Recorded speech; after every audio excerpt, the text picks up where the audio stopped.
the Young Turks, big day ahead for you guys. Lots of Kavanaugh news, including a TYT scoop.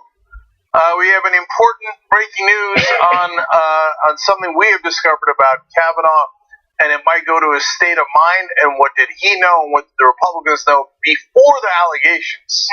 So very, very interesting. We're going to get to that in just a little bit in the program. And then later in the program, it turns out water is tremendously wet. More musings of Donald Trump. But to be fair, we know that water is wet from the standpoint of water. From the standpoint of water. Yeah. Okay, so we'll get to that a little bit later in the program. He is bedeviling, but also at times accidentally amusing. Okay. And actually, there might be good news from Donald Trump today, believe it or not. And that would be the hardest thing to believe. I know it seems a little unbelievable, but it might actually be the case. Yeah, good news is not coming from Trump, but there is good news. All right, yeah. We'll see. Okay, now, later in the day, we have a great Rebel headquarters for you guys. Of course, we have an excellent post-game for you. If you missed yesterday's postgame with Eric Beiler, please, if you remember, check that out. Got a lot of people saying that was really, really interesting discussion of race in America. A lot of people really enjoyed that. Eric's part of our Rebel headquarters team and our TYT Investigates team as well. TYT.com/join to get all those postgames. Today, I got a couple of newses for you guys, including a story about debauchery in Vegas. That leads me to believe that we should tax the rich even more. Okay, so that's coming up. And then old school tonight. So if you're a member, it's a great day to be a member. TYT.com/join. Actually, let's check the thermometer real quick. We did the member drive. Started it right after Labor Day at 27,661. It's now 31,540. No, let's keep it real. Let's slow down a little bit. Okay, I'm just keeping it at 100 here. We're trying to get to 100. The campaign's be on the left side of history. Progressives need a home. We believe we are it. Let's see if we can get to 31,600 by the end of today. That would be great.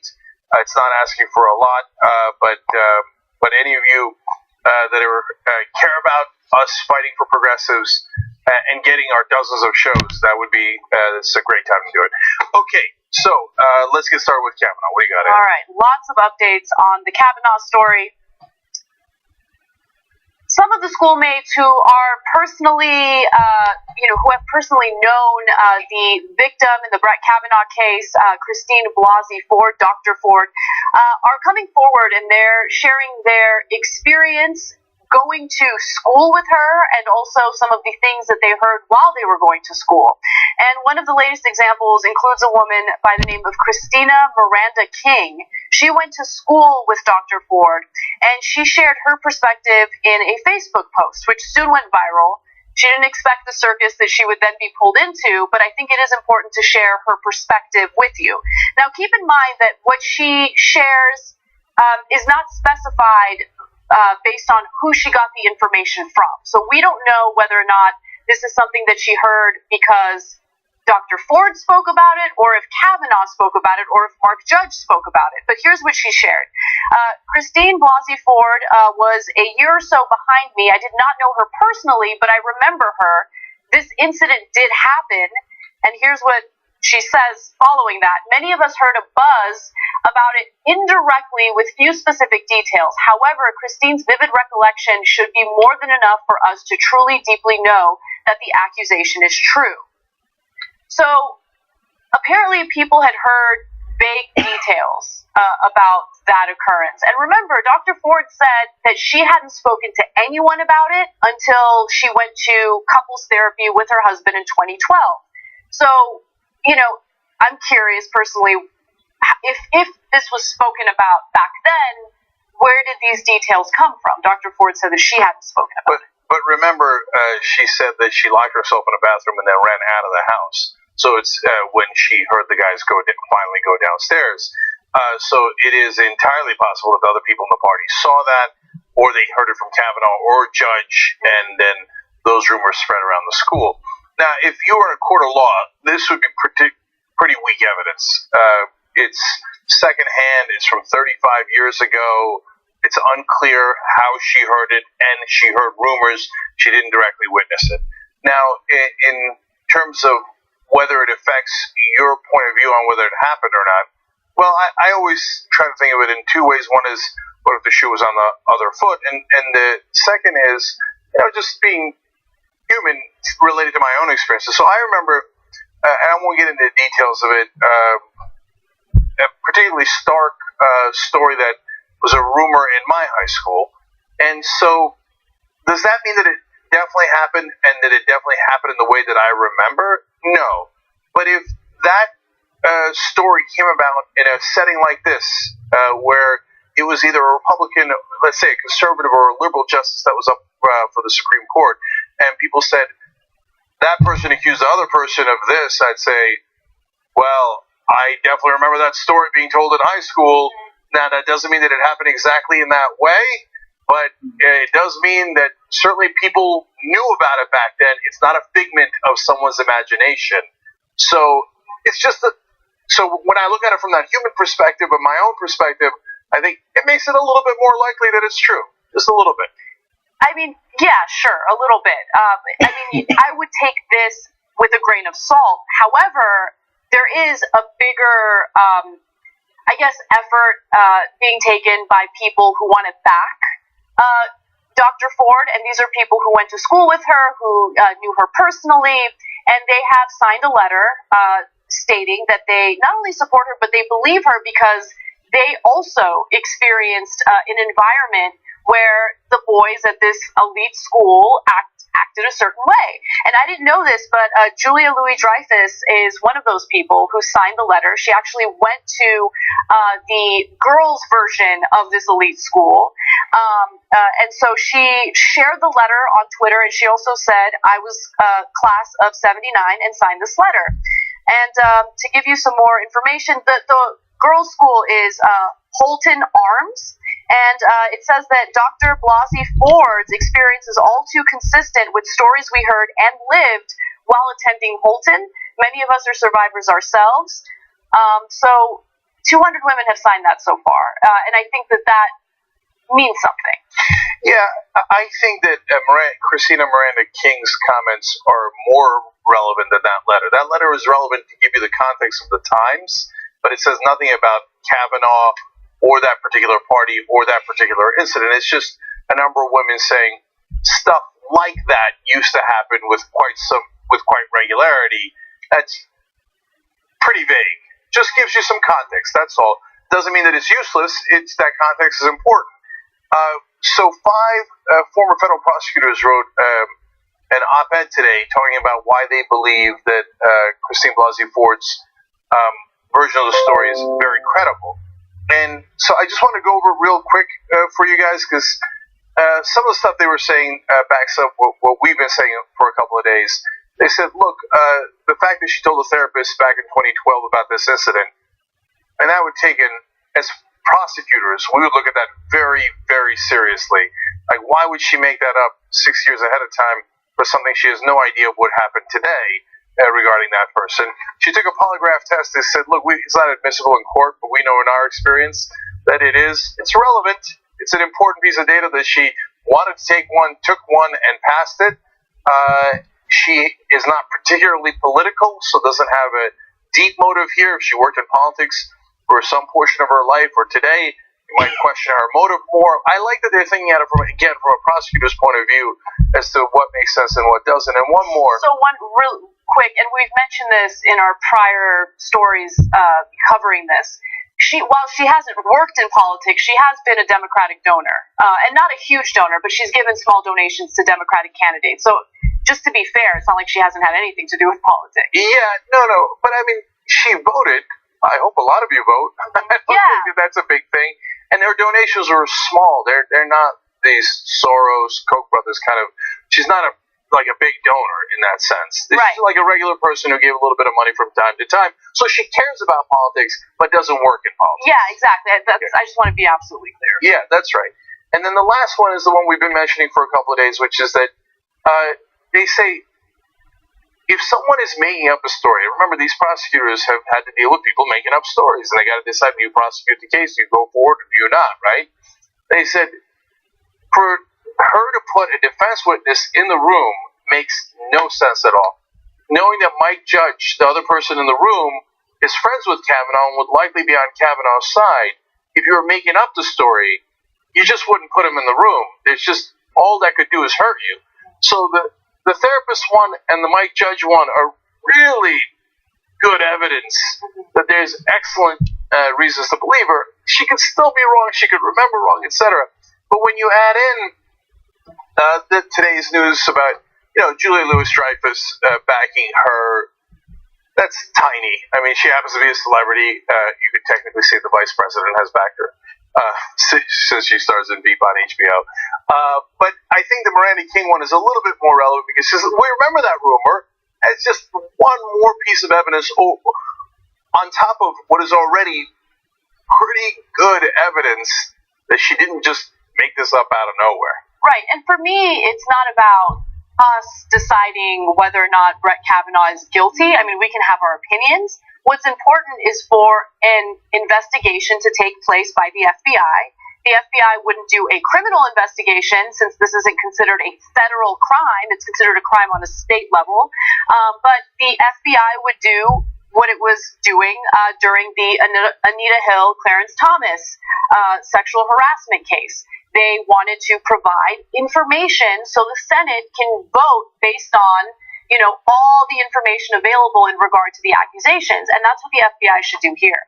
Of course, Donald Trump, as usual, fabricated things about the FBI. He said they really don't do that. That's not what they do.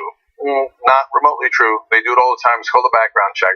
He said, well, they already did 6 on him throughout his different hearings earlier on, too, when he was up for nominations for lower courts. That's true, but it's also true that in the Anita Hill story, the FBI jumped in and did another background check once those stories emerged because they wanted to give the senators as much information as they could before they voted. So there is excellent precedent for doing that and asking for that. Now, unfortunately, the White House has to ask the FBI to do it, and Donald Trump, of course, says no way. So let's talk about that a little bit, because that's another angle to the story that we should dig into. All right. Dr. Christine Blasey Ford has agreed to answer questions by the Senate Judiciary Committee. However, she has specified one specific condition, and that condition is that the FBI conduct an investigation into the allegations before she testified. Now, it seems as though the Trump administration is unwilling to allow for that to happen. The White House would have to ask the FBI to conduct the investigation, and to be absolutely clear, it is not a criminal investigation that's being called for. It would be an investigation to look into these allegations to provide senators the information necessary so they can make a decision the best that they can. However, the Republicans in the Senate are not happy with this, and it seems like they're going to push this Monday testimony through and then go for a vote. So echoing Senate Democrats, she said an investigation should be the first step before she is put, quote, on national television to relive this traumatic and harrowing incident. But here's what Republicans did. They signaled that they would not negotiate an alternative date specifically, and would go ahead with the hearing without her or declare it unnecessary if she refuses to appear, then possibly move to a vote. Now, one of her lawyers, Lisa Banks, was talking about this on CNN, and here's what she had to say about it. Are you saying there has to be an investigation by the FBI, or else Professor Ford will not testify? What we're saying is that there should be an investigation, because that's the right thing to do. If there's not an investigation, would she appear on Monday? She is prepared to cooperate with the committee and with any law enforcement investigation. And that has been her position, and it continues to be her position. So she will cooperate with the committee in whatever form that takes, and it remains to be seen. We have to talk with Senator Grassley's office and the other committee members to determine what form that will take. Just a random side note here. That's what a lawyer looks like and sounds like. because we've just gotten used to Trump slurs on TV all the time. Well, let me tell you something. Is the truth really truth? Is a crime really a crime? And we've gotten lawyers used to lawyers being clowns on television, but that's what a professional lawyer sounds like. I agree, yeah. So, all right. So I think that what Dr. Ford is asking for makes all the sense in the world, because quite honestly, if you don't have the FBI investigate this and try to get to the bottom of the truth, you have two individuals testifying on this date, which would be on Monday, and it would be at least painted as a he said, she said type situation. I think that it's important to have the FBI get involved and try to get to the bottom of the truth. That way we're not left trying to decide, oh, is she telling the truth? Is he telling the truth? Now, we all have our opinions on who's telling the truth, but I think that the FBI would really solidify the facts of this case. Or at least they have a potential to. So what would they do? I've now read investigators saying, well, look, just background check 101 in a situation like this is you simply start contacting all the people in the yearbook, okay, of those years and see if there are any witnesses. So it seems like a he said, she said, but wait a minute, there were probably a lot of people at that party. So now some classmates have begun to come forward and say that there were rumors of an incident at that party. Well, who was at the party? Did they see the guy stumbling down? Did they see her locked in the bathroom? Did they see her run out in a panic? Well, those would be really, really relevant facts, and why the FBI should do that background check, just like they did in the Clarence Thomas and Anita Hill case. And there's two reasons why Trump doesn't want it done. He, of course, lies and says they don't want to do it, and it never gets done. Neither one of those is true. Okay, so he doesn't want it done because, one, they might find out things that corroborate her story, and two, it's going to take a little longer. And the longer it takes, the closer we get to the midterm elections, and the less likely it is that they can confirm Kavanaugh or anyone else. And then if the Democrats win over the Senate, they might not be able to confirm anyone. So that's why the Republicans are like, we gotta go right now. Right. I mean, for the first time ever, Republicans have your tick, tick, tick, tick in the back of their mind when it comes to this case, because they don't look. They want political wins. They want a conservative Supreme Court justice to be confirmed as soon as possible, because there is a pretty good chance that Democrats would have more control after the midterms, and so they don't care whether or not this is true, right? And I believe that some of them already knew about this before it became public information. We've talked about that before, but what I also find really interesting is the way some Democrats are reacting to it. So you have Democrats who are coming out strong, and I commend them for that. And then you have wannabe Democrats like Feinstein who say things that are used to the Republicans' advantage, and this drove me crazy. So she was stopped by Fox News, and Fox News interviewed her, and here's what she had to say. And keep in mind, conservatives are now using her words against Dr. Ford. No one called her or called her lawyer. My understanding is she got emails. I have no say.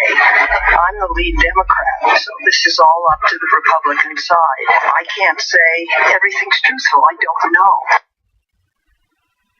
Okay, so it's just saying I can't say anything's truthful, right?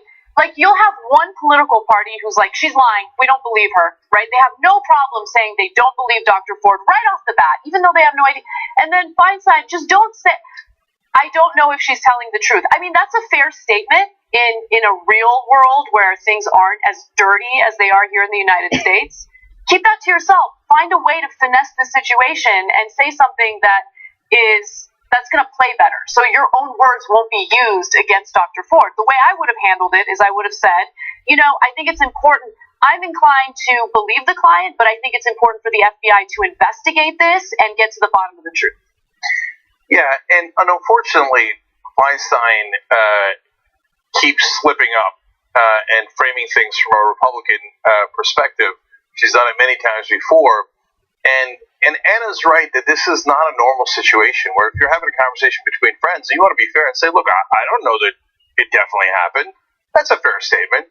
But if you say that in the context of today's America, that quote will be taken out of context and put in every paper, in every right-wing blog, and every cable news show, and that's exactly what's happened. So it makes it seem like her main backer, Feinstein, says, well, I have no idea if she's telling the truth. And especially when you see it written as opposed to the context even of that short interview there.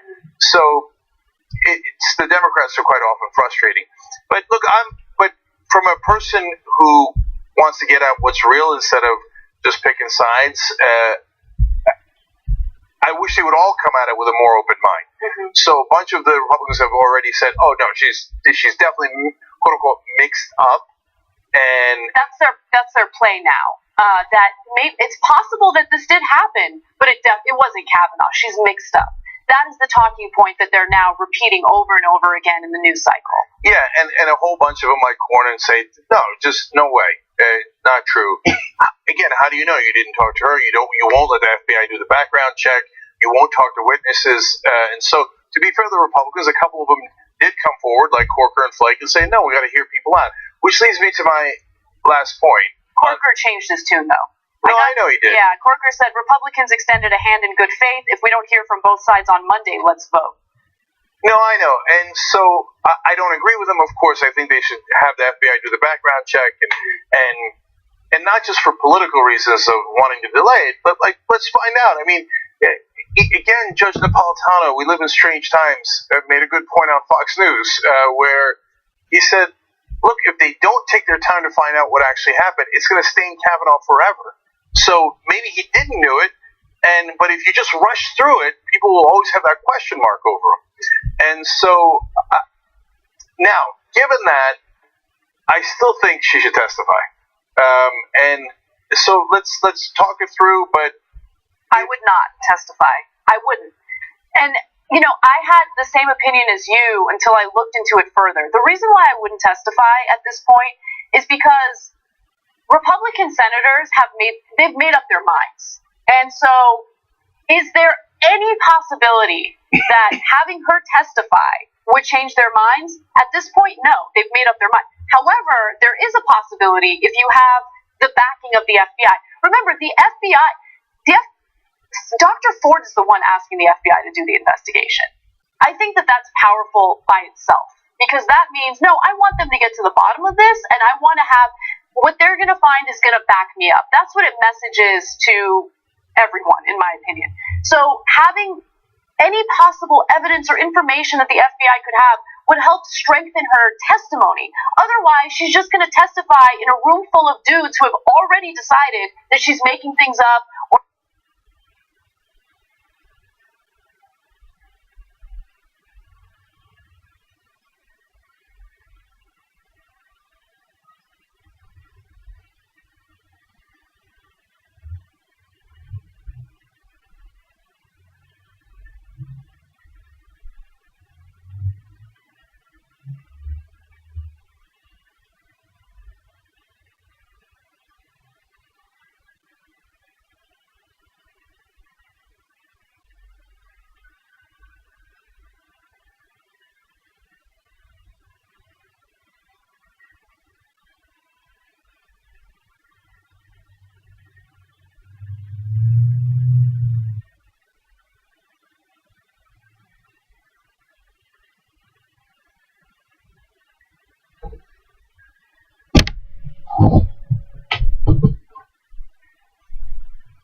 Or she's mixed up. And by the way, she's dealing with what you can expect, the death.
trust the Congress to do what they're going to do. They're going to get to the bottom of this. They're going to work it out. I trust them to do it. I want to hear her. The plan is to, I mean, we've seen it before. We know the playbook. It's to attack her character and find anything you can about her, and that will be the litany of the things they will come after with. Who are you? What did you do this time? There's one time you were 16. What about the time you were 17? And then time you're 21? What about then? And the whole time they'll be taking her down with no background to what really happened. That's the plan. And he's like, I can't wait to see her show up so we can go after her. That is the plan, and that's what they're setting up for. He trusts them to do the takedown. So, yeah, Jared, it's a really good point, and it backs up what Anna was saying earlier. So it's a really good point. So one more striking against testifying is, what if they're planning an ambush? And it's not like it's not possible. And What if? No. Are you crazy? No, look, that ambush could turn into a disaster for themselves if they're perceived as attacking this respected doctor who is coming forward under this traumatic situation, etc. But if they start getting into, oh yeah, but at the age of 21 they do this, at the age of 37 did you do that, right? And then without any advanced knowledge, she has to defend her whole life while the entire nation is watching. That's a hell of a spot to be in. And remember, this is a hearing where they're testifying about these allegations. You're not going to have the lawyer get involved and be like, what do they say again? Like, objection, yeah, Your Honor. objection. Okay. There we go. I'm not out of order. You're out of order. Order in the court. Order in the court. There's none of that, right? So it's even more difficult than a criminal case involving allegations. Because the whole nation is judging. Exactly. Yeah. Look, it's a very, very tough spot. I really hope the country hears her point of view, but I understand the significant downsides of that. Let's take a break. When we come back, I have a scoop, and we want to share it with you.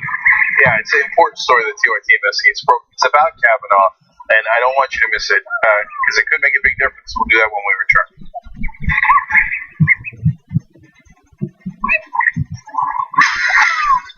Look, we're doing interviews over there, and we've done some ones recently. So now, of course, you know the person most widely considered to be the most progressive senator is Bernie Sanders. Why not back him during the 2016 primaries? Why be a Democrat at all? And we're at the time where you cannot get on the sidelines of history in 2017.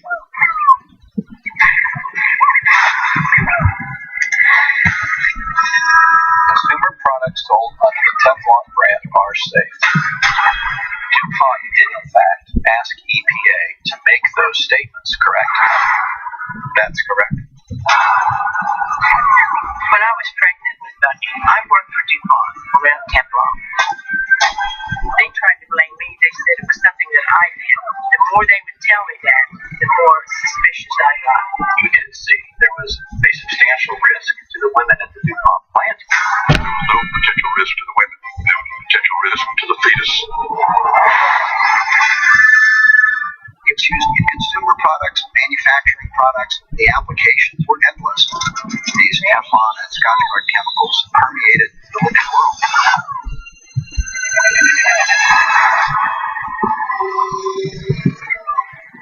Today, every baby is born with Teflon chemicals in their blood.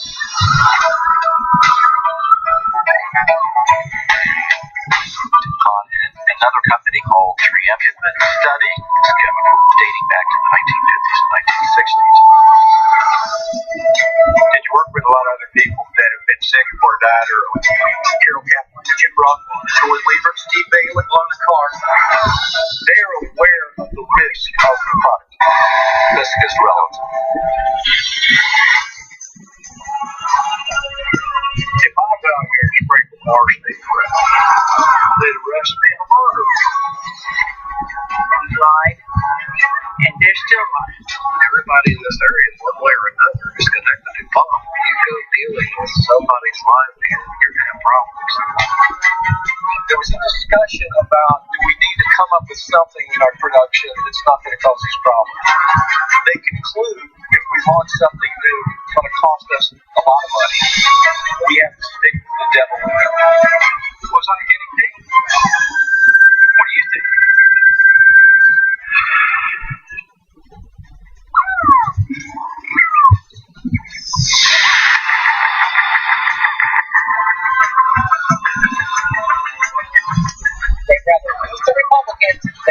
progressive Clinton. That's how dumb the corporate Democrats are.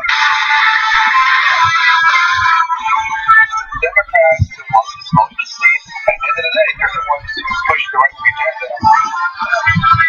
Whoever wrote that, I'm sure they were typing what's funny and going like this. The Democrats are dead. The way you feel right now, that's how a chump feels.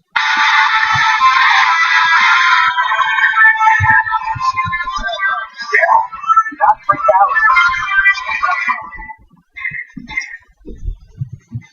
They did 100 squats a day for 30 days straight. I was like, how hard can that be? That's not very hard. So I'm going to try to do this for 30 days and see if there's any difference in my physique. 3 weeks, Steve. How is your exercise regimen coming along with your squats? No, I did 100, 0, 0, 0, 0, 0, 0, 0, 0, 0. You're pacing yourself.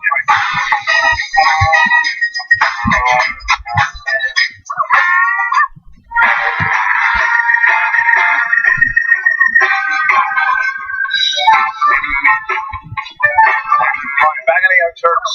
First, I want to go to the members' comments here. Reynaldo Johnson writes in, I love that Cenk and Anna don't always agree and that I don't always agree with one or either of you. News delivered by humans, not humanoids. So who did you agree with in that last segment? Let me finish the comment. Then they say, I agree with Anna and JR this time. Okay, all right. So that's how you want to roll. I got you. All right. Duly noted. Okay. Now I'm going to Twitter. Kara Curley writes in, it's so frustrating that in situations like this, women have to move and get death threats, but the men get defended and calm like babies. It's not great, but it causes me trust the woman far more because of it. Yes.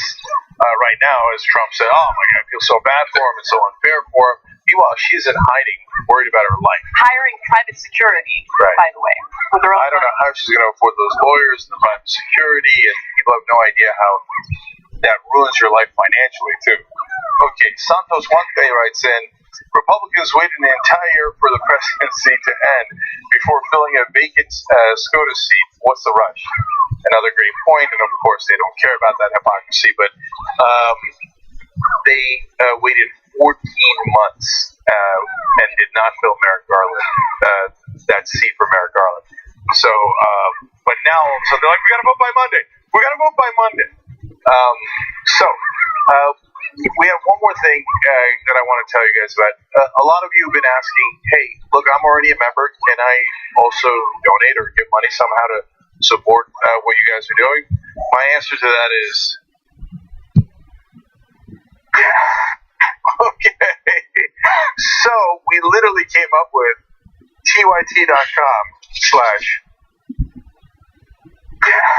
Okay. Saying yes there. tyt.com/yes. So thank you guys for constantly asking about that and making us do it. So yes, if you want to give money there, look, anytime you like something we say, you want to go to tyt.com/yes and do a donation. Bless your heart. Supports Homo Progressives and makes us more possible. And we appreciate you guys looking out for us. Okay, now let's get to the story we broke. All right. Back in 2015, Brett Kavanaugh gave a speech at Catholic University's law school. And during that speech, he said something interesting, especially given some of the sexual assault allegations against him today. Take a look at what he said during that speech. We had a good saying that we've held firm to this day, as the dean was reminding me before the talk, which is what happens at Georgetown Prep stays at Georgetown Prep. That's been a good thing for all of us, I think. Look, that's certainly not dispositive. A lot of people have said that because of the Vegas tagline and he's kidding around. But what happened next is interesting in what TYT Investigates has uncovered. Exactly. So TYT Investigates looked at the documentation that he submitted to the Senate Judiciary Committee. Of course, this is part of their review in the confirmation process. So he's supposed to disclose as much as possible, including some of the speeches that he's given. Now, TYT Investigates found that Kavanaugh's claim that what happens at Georgetown Prep stays at Georgetown Prep was a saying of his high school, of his in high school that does not appear in a transcript of the speech he submitted in response to the Senate Judiciary Committee's questionnaire. So they asked for this documentation. He submitted it. He submitted the speech, but he took that part out of the speech, out of the transcript. Yeah, and Jonathan Larson broke this story. He makes it clear later. It's the transcript appears in essay form as it appeared in the spring 2016 issue of the Catholic University Law Review. So he spoke in 2015. They put it in the Law Review in 2016, and they took it out of that particular transcript. So it's not clear if Kavanaugh asked them to take it out, or if the school, for whatever reason, made that decision on their own. TYT reached out, but got a very generic answer from the school that was not that didn't prove anything either way. They said the Law Review publishes articles submitted by legal scholars and practitioners on a quarterly basis. So that doesn't really address the question. Now, why is this so important? Well, if Kavanaugh asked that part be taken out of the transcript, he would have asked back in 2015 or 2016, well before the allegations came out in 2018. So what made him concerned enough to ask them to take it out of the transcript? Not only that, he then submitted that transcript to the Senate. And so it had to be accurate, and it was not accurate. And the part that it left out was not irrelevant. It was not just a random anecdote about something that happened in the school cafeteria. It was an anecdote that was exactly relevant to these allegations. Well, so I want to give you the entirety of that part of the speech, because I think even when you add even more context to it, I find it more interesting. So let's go to graphic 12A. So he had said Mike Bidwill, Don Ergo, and Phil Merkel, all people the FBI should speak to, and they were all good friends. They were good friends of mine then, and are still good friends of mine as recently as this weekend when we were all on email together. But fortunately, we had a good saying that we've held firm to this day. As the dean was reminding me before the talk, which is what happens at Georgetown Prep stays at Georgetown Prep. That's been a good thing for all of us, I think. That was the original speech. That's the speech he gave. But then in the version that was submitted in the transcript, he said, I'm proud to say that 3 Georgetown Prep classmates of mine, Mike Bidwill, Don Ergo, and Phil Merkel, happen to be 1990 graduates of this law school. They remain very good friends of mine, and they well reflect the values and excellence of both Georgetown Prep and this law school. So he will be testifying on Monday. Democratic senators should ask him, did you take that part out, and why did you take it out? Why would you know in 2015 or 2016 to take out that part if you thought there was never any allegations against you? So because if he had left it in, okay, they did a lot of drinking back in the day. No one cares about that, okay? It's so if you said, oh, just kidding around, man, we did a Georgetown Prep when we drank when we were underage and we shouldn't have, stayed at Georgetown Prep, and you didn't have a guilty conscience at all, you'd leave that in. Why wouldn't you leave that in? Why would you try to take it out? But if you're worried that some allegation is going to come forward that is far, far more serious, then you would take it out, and that means you knew about it. Because right now, Kavanaugh is claiming, oh, I might have known her in passing, but I didn't know who was going to accuse me before she revealed herself, because this never happened. No incident like this had ever happened. So, golly gee, I wouldn't know anything about this. And so now there's also evidence that they knew each other before then. So him saying I knew her in passing seems, also a little bit questionable. But this is a question that must be asked in the hearings. Who took out that statement, and why did they take it out? Yeah, I think it's very relevant. So we'll see if anyone asks that question. But I am curious what is answered. Yes. Yeah. And as always, I want to thank all of you guys that made TYT Investigates possible. That's your reporting team that's bringing out important revelations and questions that should be asked in a very important time in American history here. And please go and check out all the articles at tyt.com/investigates. If you're watching this later, we'll have the link down below in the description box. Some great stories quoted from Bernie Sanders all the way to the New York Times from great reporters like Ken Klippenstein who revealed that they were training Saudi pilots who might be doing the bombings of civilians in Yemen here in America. Now drones going to the border. So many other important stories that have been broken by the TYT Investigates crew. Let's take a break. When we come back, Donald Trump goes after Jeff Sessions again, and other news, including his thoughts on Comey. Again, the going after Sessions is unbelievable, maniacal. I've never seen anything like this, as usual. Okay, with this guy. All right, we'll come back and tell you exactly what he did. My name is Alice Carson. I am a national director with Wolfpack. Pop on those 3D glasses, guys, because he's crazy. The goal of Wolfpack is to get an amendment to the U.S. Constitution that will allow us to have free and fair elections. It's not the only issue, but it's the first issue in next many in politics. The goal of Wolfpack is to get a representative democracy back in this country. The corruption issue affects every other issue. You name it. You can go down the list: education, the environment, the military, the economy. People at the top making the most money are the ones that are dictating all of the rules. That is the antithesis of a democracy. Wolfpack has the most intelligent, plausible way to get money out of politics. We have the logical plan. So what we're trying to do is to use the power that our forefathers gave us. When you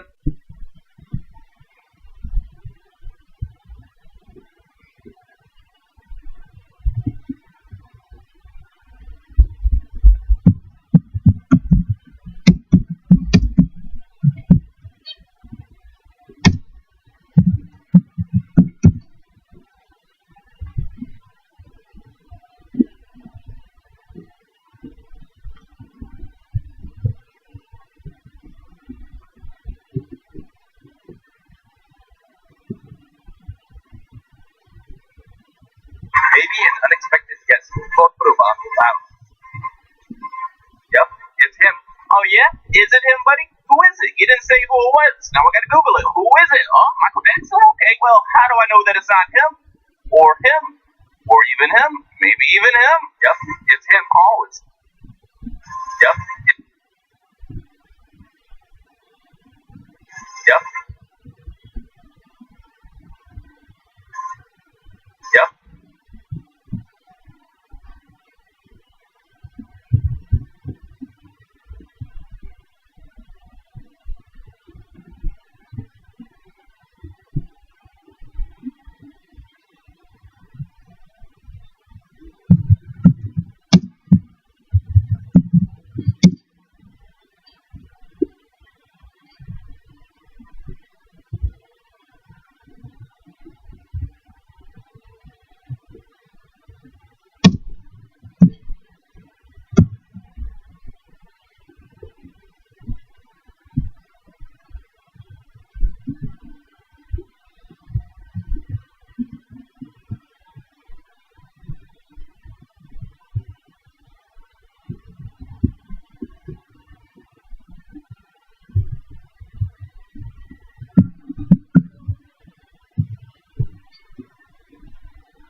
audience or be deceptive or lie to them. And if we're ever wrong about anything, we want you guys to tell us, because I don't want to share anything that's wrong with the audience. But anyway. Okay. Milu writes in on Twitter, it occurs to me that maybe the GOP is in a mad rush to confirm Kavanaugh before any more women come forward. Would anyone be surprised if the scumbag had other shoes waiting to drop? No, wouldn't be surprised. So, leaving out the adjective, certainly if you're concerned about that, you'd want to move as quickly as possible. And if we've seen in the past, and we have no idea if that's the case so far, but when one story comes out, not every time, but a lot of times, many others follow. So, we'll see. And then finally, Dan writes in, you've been to Vegas, right? I think he's challenging my interpretation of Kavanaugh here. How many times did you say what happens in Vegas stays in Vegas? What, did you attempt to rape someone? Okay, so, no, Dan, but if I had said that, I wouldn't go try to edit it out of a video, because I would have been talking about how I made a stupid bet on the Cowboys, right? I wouldn't have been talking about something terrible. If I was talking about something terrible, and then I edited it out later to make sure nobody saw it, that could be relevant evidence. Yeah, him saying that isn't the problem. Him editing it out, possibly him editing it out. We don't know if it was him or if it was this fool, but taking that out of the transcript and then submitting it to the Senate Judiciary Committee, that's the problem. Yeah. All right, let's go forward. Okay. Donald Trump had an interview with Hill TV, which is a Koch brothers funded news show. I just want to be clear about that. Watched it today. Started with an ad talking about protecting U.S. energy. Just want to make sure you guys are aware. They do have a good host in Crystal Ball. Sure, yeah, great host. So let's move on. Crystal Ball's fine. I know, they're funded by the Koch brothers. That's it. Anyway, Period. our media is a joke. So anyway, moving on. So during this interview, Trump talked about a number of things, including how he wishes he would have fired Comey after the Republican National Convention, before he was even president of the United States. So let me give you his statements. Trump said that he believes his crusade against the FBI, whose past leadership he has criticized as biased against him, will ultimately reveal corruption inside the Bureau. Uncovering that corruption, the president said, could be one of the crowning achievements of his administration. So as we had talked about yesterday, one of the things that Trump wants to do is force the FBI, the special counsel specifically, to release classified documents pertaining to the Russia investigations, and he wants them to be unredacted. So he wants all of it to be out in the open. So he was also saying to the hosts of Hill TV, I hope to be able to put this up as one of my crowning achievements, that I was able to expose something that is truly a cancer in our country. He also says, what we've done is a great service to the country, really. Okay. People are just moving on with their lives because Trump says outrageous things all the time. But let's just pause here to note that the President of the United States just called the FBI a cancer to this country. And now some people on the left might say, hey, they've done a lot of terrible things, and that's interesting, wow, what a comment by a president, and maybe there's some truth to it back in the day, and there's still some abuses, etc. But the cable news, New York Times, Washington Post, all of the establishment Democrats, all of the establishment Republicans, in the past, if anybody had said that, their heads would have exploded. It would have been one of the most, if not the most controversial thing a president had ever said. That the FBI is a cancer to the country. Yep. But we're used to Donald Trump being like borderline lunatic, so we're like, oh yeah, of course, the president says the FBI is a cancer. Let's move on. Yeah. I mean, I have nothing else to add to that. He has normalized this kind of behavior, attacking the FBI simply because the FBI is investigating. Investigating him now. The investigation didn't begin with Trump being investigated, but his obstruction of justice is now being investigated. He also told The Hill that he should have fired Comey. The day I won the primaries, something he obviously would not have the authority to do, because you're not even the president of the United States. How are you going to fire the FBI, like anyone from the FBI? You have no power. You just won the primaries. That's it. He has the mind of a dictator. Like, let's just keep it real. That's the way he thinks. I know, but he's crazy. He's also amazingly stupid. Who would say I should have fired the head of the FBI when I wasn't president, when I won the primaries? He went on and on about how, I should have fired them after the convention. You were still not president after the convention. Why are you saying those things? If any other president, it doesn't matter if Democrat or Republican, if Obama, Bush, Clinton, anybody had said, the FBI is a cancer, there'd be a giant controversy, you'd have hearings. Well, what is going on? Does the president, why is he attacking law enforcement? If a liberal had attacked the FBI like that, and law enforcement like that, oh my God, they're terrorists, etc. I mean, Black Lives Matter protests, unarmed people getting shot, and they get called terrorists on Fox News. This guy says, screw all law enforcement, screw the FBI, they're a cancer. And by the way, I'm so unbelievably ignorant that I think I could have fired the director of the FBI when I wasn't president. And we just move on. If Obama had said that, you know how Fox News would have said, dumb, ignorant, doesn't know what he's doing.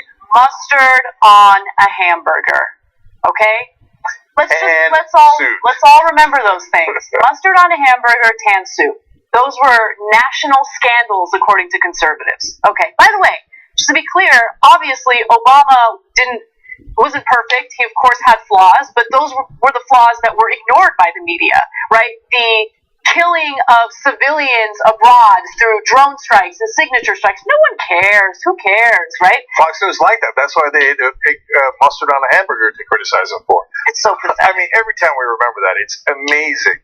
Now you have a moron who doesn't know that you can't fire the FBI director if you're not the president. Healthy lunches from the First Lady. Yeah. She's trying to tell your kids what to do. This dictatorship is out of control. Oh, that's so right, Jay. What your children eat. Remember Obama had like a speech that went out to all the schools. He's coming across there with like a Hitler figure speaking to your kids, pumping some kind of subliminal message into their brains. Remember all that? Yeah. So now this guy says, he said earlier, maybe flipping ought to be illegal. Flipping is when you cooperate with law enforcement. The president suggested that cooperating with law enforcement perhaps should be made illegal, but Michelle Obama was dictatorial because she wanted your kids to eat vegetables. So the FBI has responded to Trump's demands to release the classified documents, regarding the Russia investigation. And the Justice Department has also responded, and they're trying to find a middle ground because releasing those documents is going to put national security in jeopardy. And so the Department of Justice and the FBI and the Office of the Director of National Intelligence are reportedly expected to propose redactions to a series of documents related to the Russia investigation that President Trump ordered to be declassified this week. So remember, Trump does not want anything redacted. Okay? He wants everything out in the open. And so the response from the Justice Department and the FBI is, okay, fine, we'll release these documents, but we need to hide the identities and we need to hide certain information because it puts us in jeopardy. So let me explain. There was a woman who worked with Donald Trump as an executive in the Trump Organization for a long time. She wrote an op-ed recently and explained that Donald Trump oftentimes doesn't want you to follow his orders so that he could later blame you for not following his orders. He gives preposterous orders that he knows people can't legally follow. And the example she gave was he wanted all the Braille removed from his elevators in Trump Tower, which is illegal. But he apparently hates people with disabilities so much, and he said, I don't want any blind people in Trump Tower. Okay, so now he knows the guy can't, we think he knows that the guy can't follow that order, right?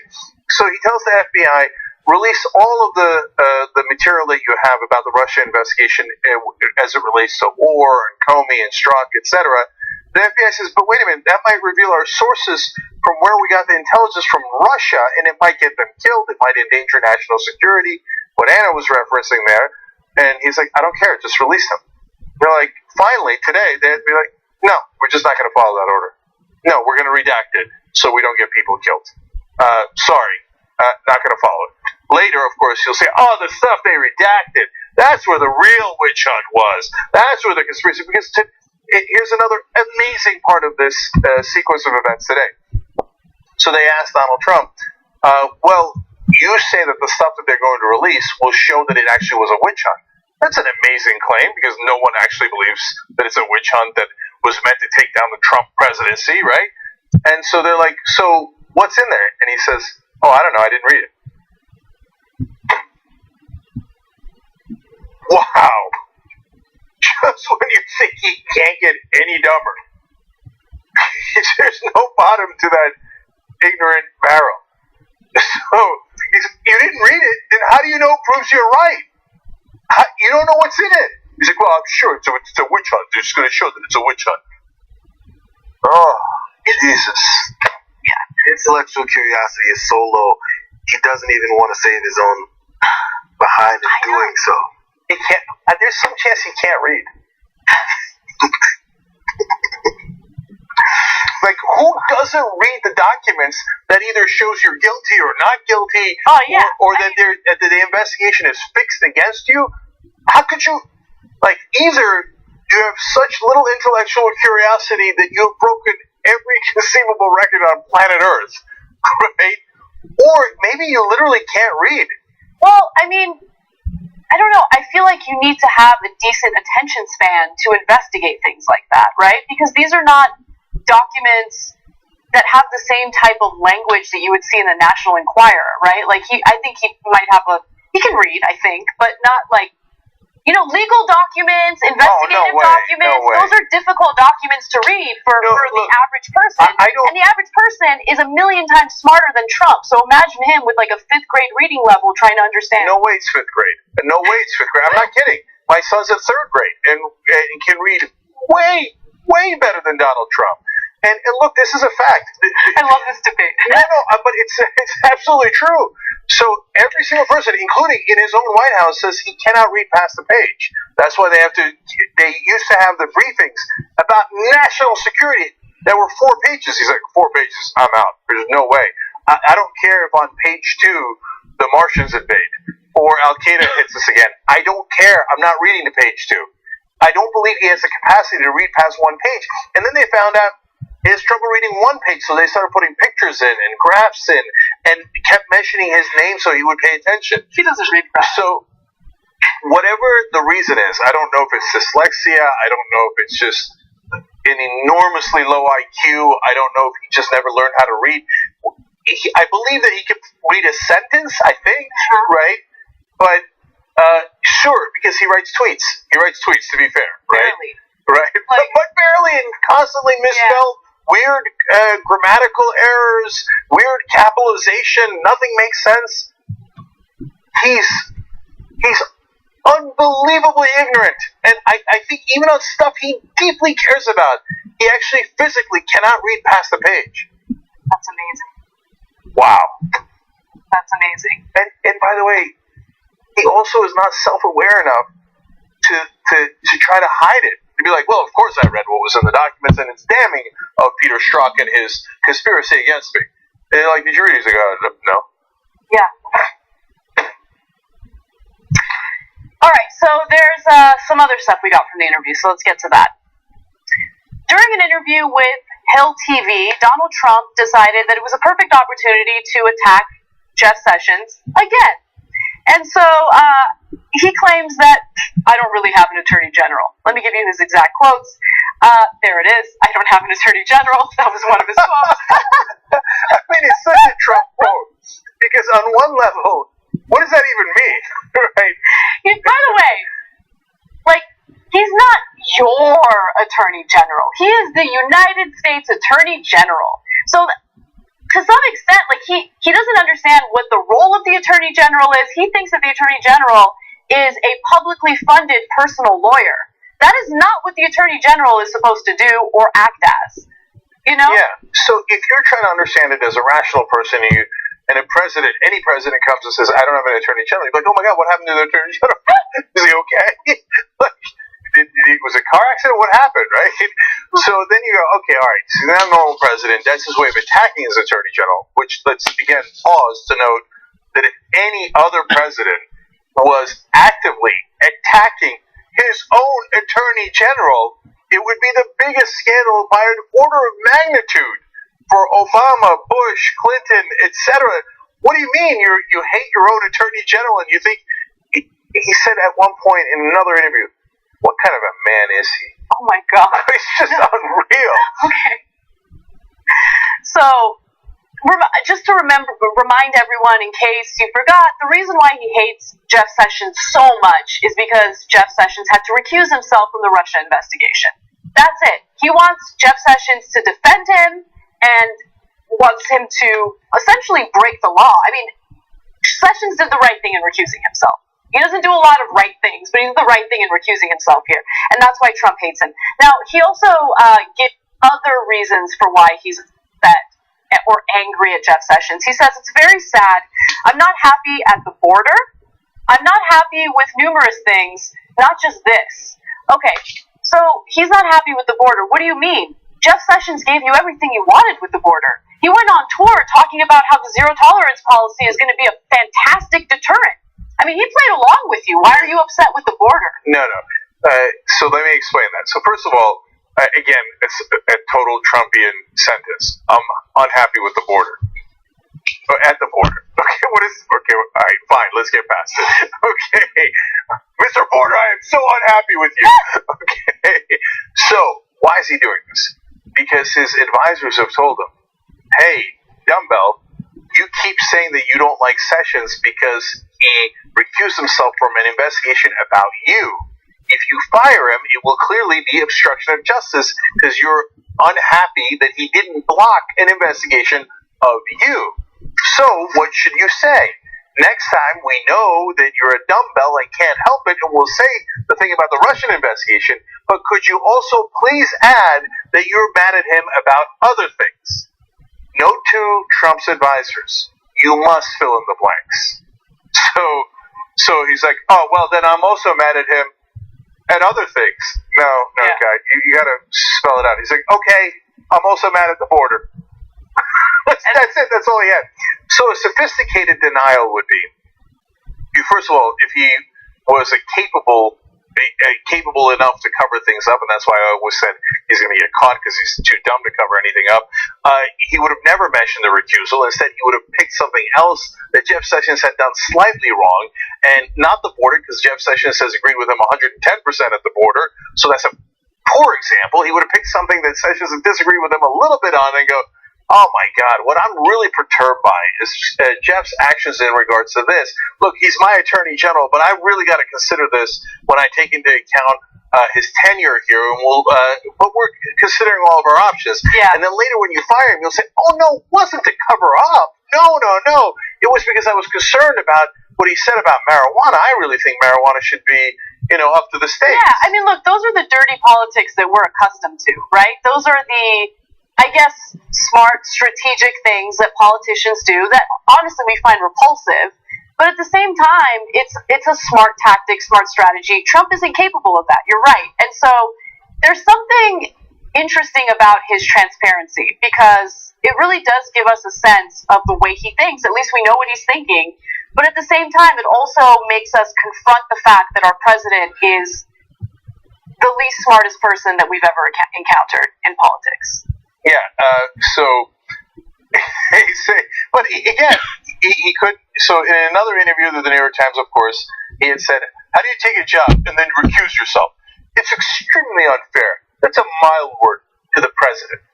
That goes to Anna's first point and the most important point out of all of this, which is he's not your attorney general. That's why he says, I don't have an attorney general. He's not supposed to be your attorney general. He's supposed to be the attorney general of the United States of America. His job is supposed to be to uphold the Constitution and enforce our laws, not to protect the political person who put him into office. But Trump, A, has never understood that. B, doesn't understand that other people will think that that's a problem because it is a problem.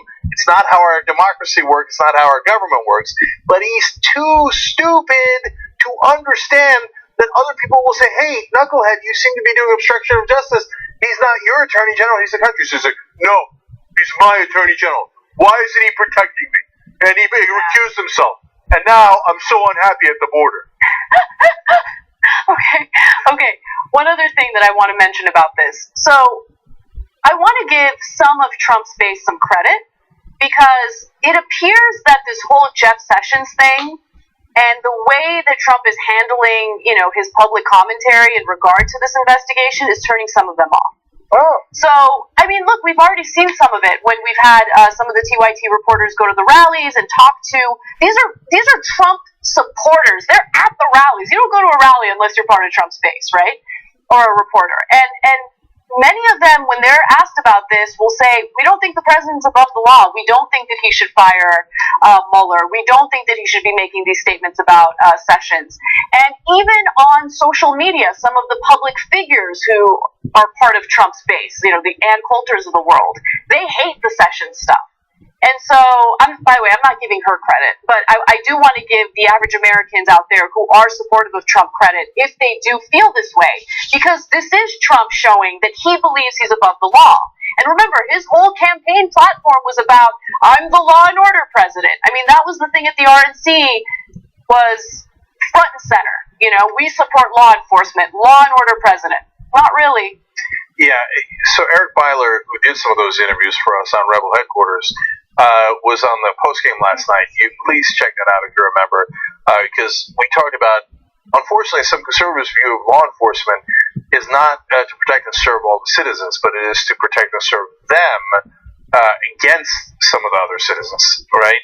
And so that might go to explain some of the other conservatives that are sticking with Donald Trump, because when they think rule of law, they don't actually mean uniform rule of law. They mean, no, rule of law against you, okay, so I can keep my own. But like you said, Anna, to be fair to them, about half of them are now saying, that's not really how it's supposed to work. And Jeff Sessions, especially for the politicians, they're like, we know that's our guy. Yeah, they love Sessions. I mean, there is nothing liberal about Jeff Sessions. Exactly. Not one thing. He's not 1% liberal. So they're like, if you're going after Sessions, it's not because he's not right-wing enough. You're definitely going after him for other reasons, things that make us go, Let's take a break. When we come back, we will discuss Social Security and Medicare and its solvency. It's definitely in jeopardy, and it's because of Trump. And then later on, we will discuss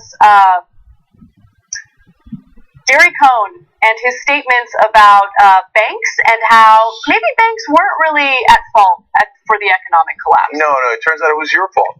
Oh, well, terrible. Okay, we'll explain that when we go back.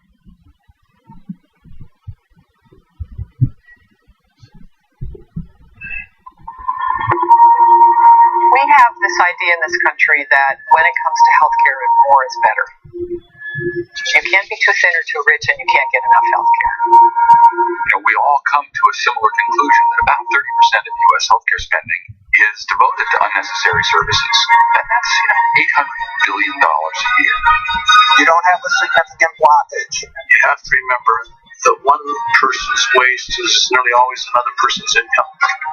That income turns into strong political defenses of areas that are classic waste. We spend 2.5 times more per capita than the average Western European country spends. But the part that I'm most worried about is the waste that actually hurts patients. I was ready to have a stent put in when I stopped him. I see it every day in real human beings who get enormous amounts of unnecessary testing and enormous amounts of unnecessary treatment.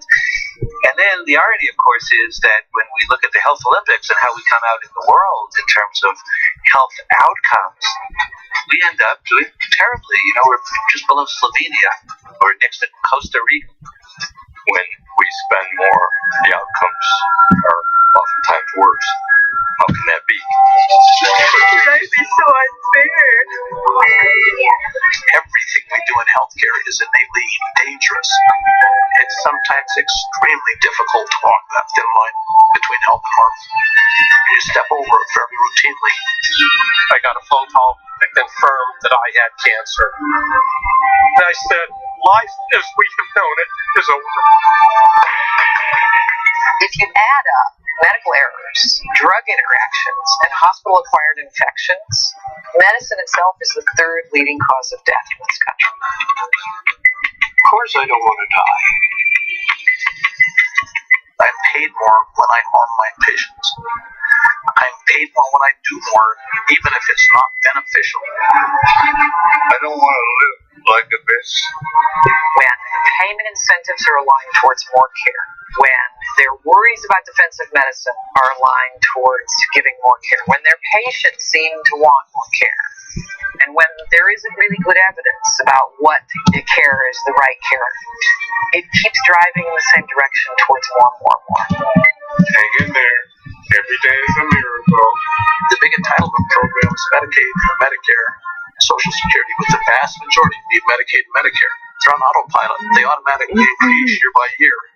By 2050, they'll be consuming over 70% of the total federal budget. Oh, wait a minute. Still an interest on the debt. You can't afford it. If healthcare costs keep rising at the rate they've been rising for the last few years, we will bankrupt this country. We will not be able to afford healthcare for any of us. Is everybody clear, please? We'll create a financial crisis of a size sufficient to destroy the United States of America. We have no choice. We will solve the problem.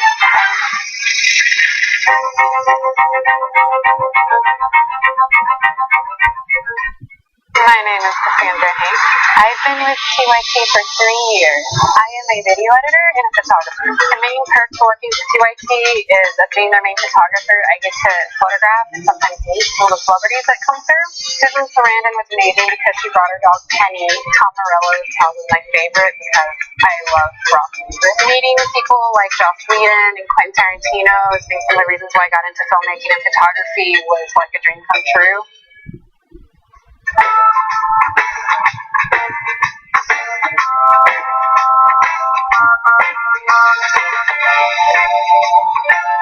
Alright, back on the Young Turks. First, Twitter. Old Turks says, in case you're wondering, during the break, I'm listening to #TDR with John Idarola at 3x speed. That's pretty neat. So, listening to the damage report with John. You can get all of that in our app. You can get it through membership. So, tyt.com/apps, tyt.com/join. You get it. Okay, Rita Ann writes in, true, Anna. Trump thinks the Attorney General is a government-funded personal attorney. By the way, if you think we made a good point and you want to support the show and you're watching on tyt.com/live, no, actually not yet. The button isn't there yet. You just go to tyt.com/yes and give a little contribution. Help support the show. Are you saying that Trump's button is bigger than ours? We don't even have a button? Well, I don't know about Trump's button. It apparently is the size of a mushroom, according to new revelations. I tried to forget about that story. Why? Yeah. But when we do have a button, it'll be much, much larger. Okay. Anyway, for now, you could use that URL. Brandon Cook says, Trump makes W look like a Rhodes Scholar. That seemed unfathomable before, but apparently I agree at this point. Desert Storm writes in the members comment section, I'm very proud to be an activist member and an active TYT Army foot soldier. You guys have inspired me to get involved. I now sit on a human rights committee in my small town. I love that. Thank you, Desert Storm. We appreciate it. Okay, what's next, Anna? Right. Donald Trump has said on multiple occasions that he wants to protect Social Security and Medicare. Those are two programs that work. He cares a lot about them, and he's going to protect them from Democrats. Now, later in this clip, I'm going to explain how Donald Trump has put those programs in jeopardy, single-handedly done that. But before I get to it, I want to provide some evidence of what Trump has said on the record about these very programs. Take a look.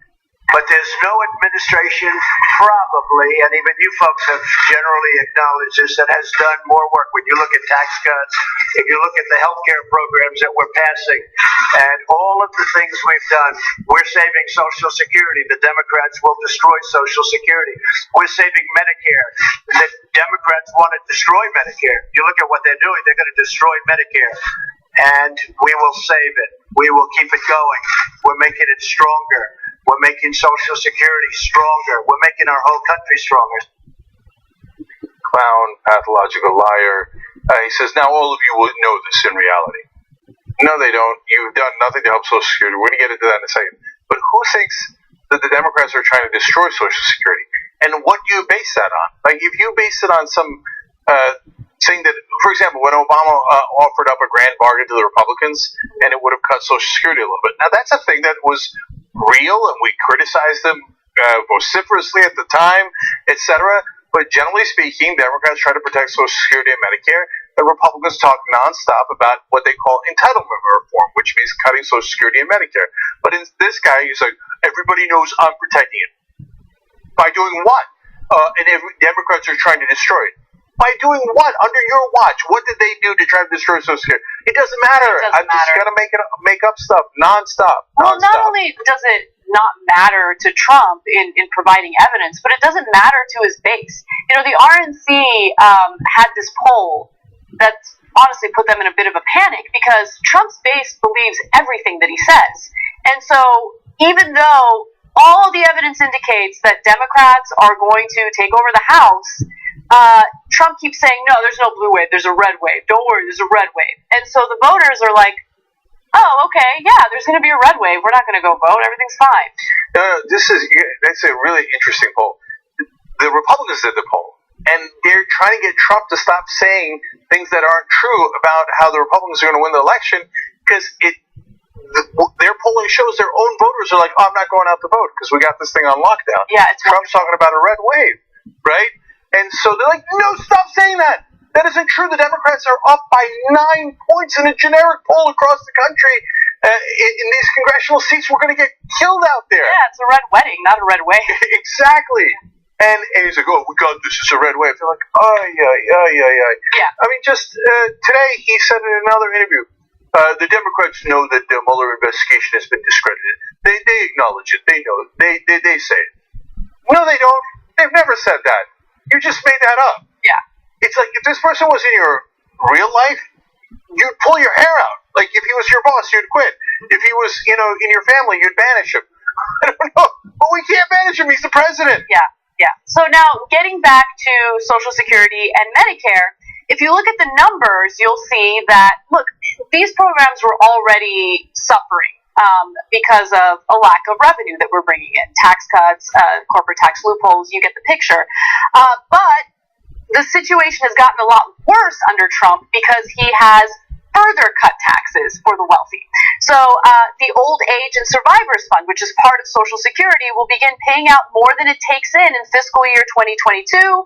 From there, the fund's $2.8 trillion reserves will be gone by 2034. Now, how Trump has, exacerbated the problem, okay?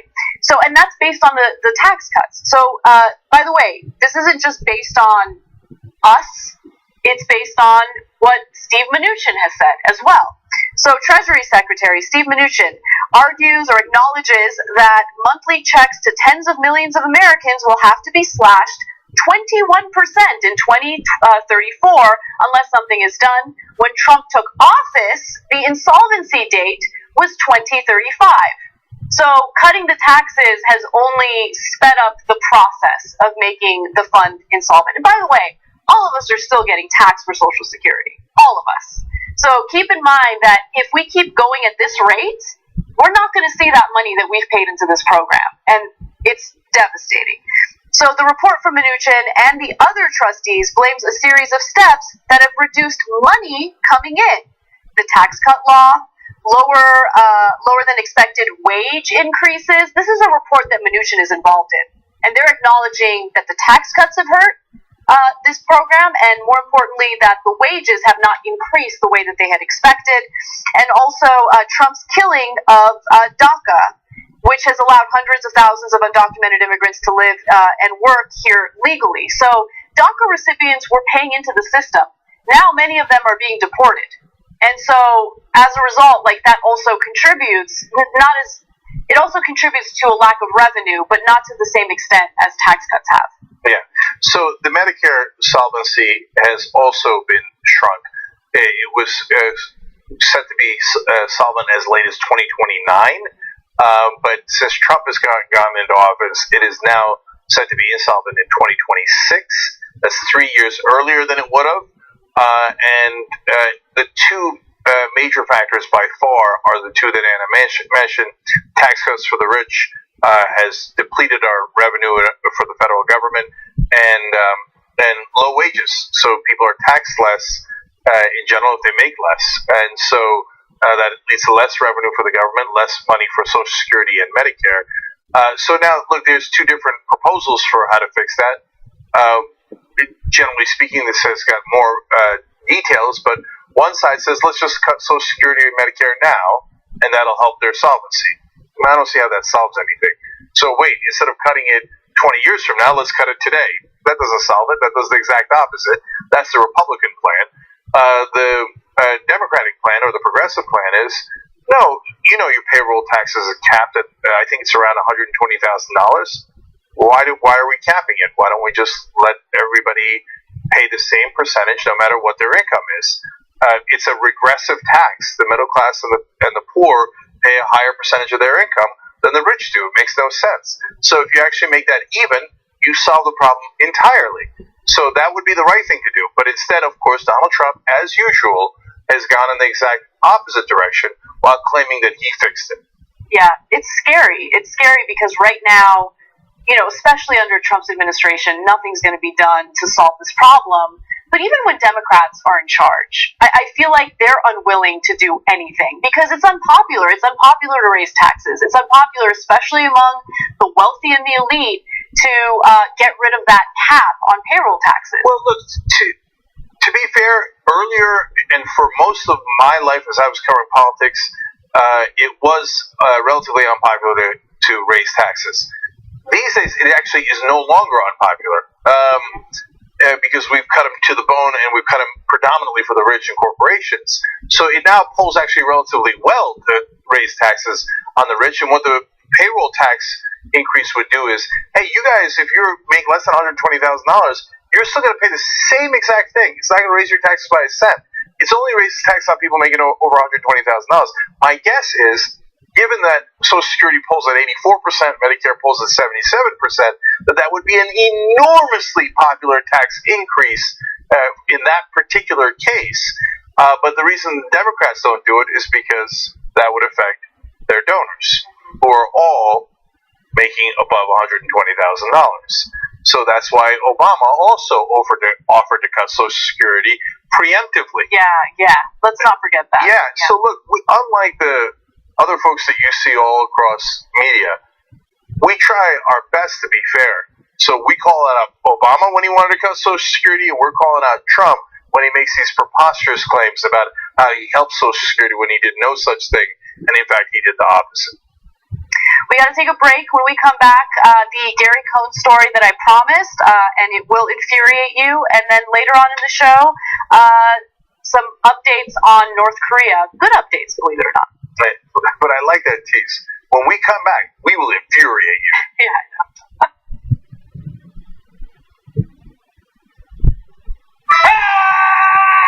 We get animated about this. Yes, we're not the robots on TV. I actually care about the news. Guilty, I care. If Senator Sanders, I'm going to do something unusual. I'm going to ask you a policy question. How dare you? That's the problem. You're the problem. Don't ever attack the Republicans. Wait up. Is the liberal media. No. These are all establishment guys. They love the system as it is. They're all enormously rich off the system that exists. For us, this system isn't working. So what this campaign is about is trying to create an economy that works not only for the people on top, but works for all Americans. So what's happening in the Democratic Party is what used to happen in the general election. We would have a person who represented workers and the people and the voters, and then the Republicans would represent business, corporations, and Wall Street. That's happening all inside the Democratic Party this time. We're going to rock the boat. We're going to be counter-establishment. We're going to tell people the truth to the best of our abilities, and we're going to keep it real with them.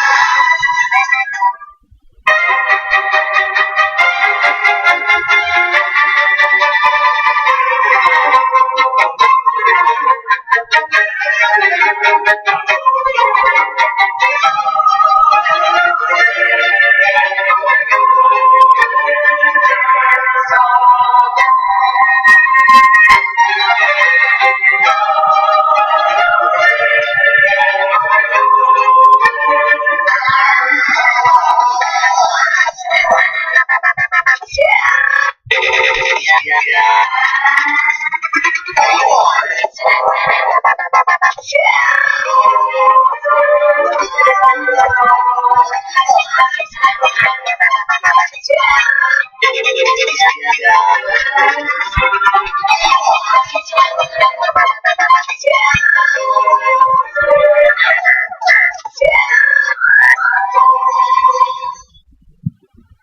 back, everyone, to another episode of The Damage Report, another week of the news. I am John Idarola, and we've got a doozy of a show for you. My God, is DC up its own ass today. We have put someone into power in our country who's so crazy, they have finally out-crazied North Korea. The U.S. is the only country in the world that isn't part of the Paris Climate Accord. Yesterday, Donald Trump did exactly what he told us. He pulled the U.S. out of the Iran nuclear accords. People call the police on black people. People are fearful of black humans. There is no more to the story than racism. I was going to say we've been dealing with the issue of lead poisoning in this country, but that would imply that we're really doing something. We have an issue with lead poisoning, and it continues. So 60 people are now dead, some of them grandmothers, many of them children. The silence of politicians on both sides of the aisle. Just about only Bernie Sanders, maybe Tulsi Gabbard, and a few others have actually been critical of what happened there. And the rest are cowards hiding behind silence, refusing to admit what happened yesterday. We have to be able to accept that we do things wrong in this country. You can fix and change things, make things even. What's great about our country, and this is a great example of it, is everybody's pissed off. It is the Damage Report, and it's all about the threats facing us each day. When something's relevant, and it's hot, and it's in the news, you're not supposed to talk about it. Can we start talking about that? Our system is inherently rigged against the will of the people. They have 50% of the vote, and in a democracy, they should have 50% of the seats. But if you live in an insanely gerrymandered district, your vote functionally doesn't matter. We drew the map in a way that even though we get 50% of the vote, we're going to get 13 out of the 18 seats. You don't actually have the ability to translate the will of the voters in your area into actual government policy. They should not be allowed to gerrymander these districts. We should actually have a democracy.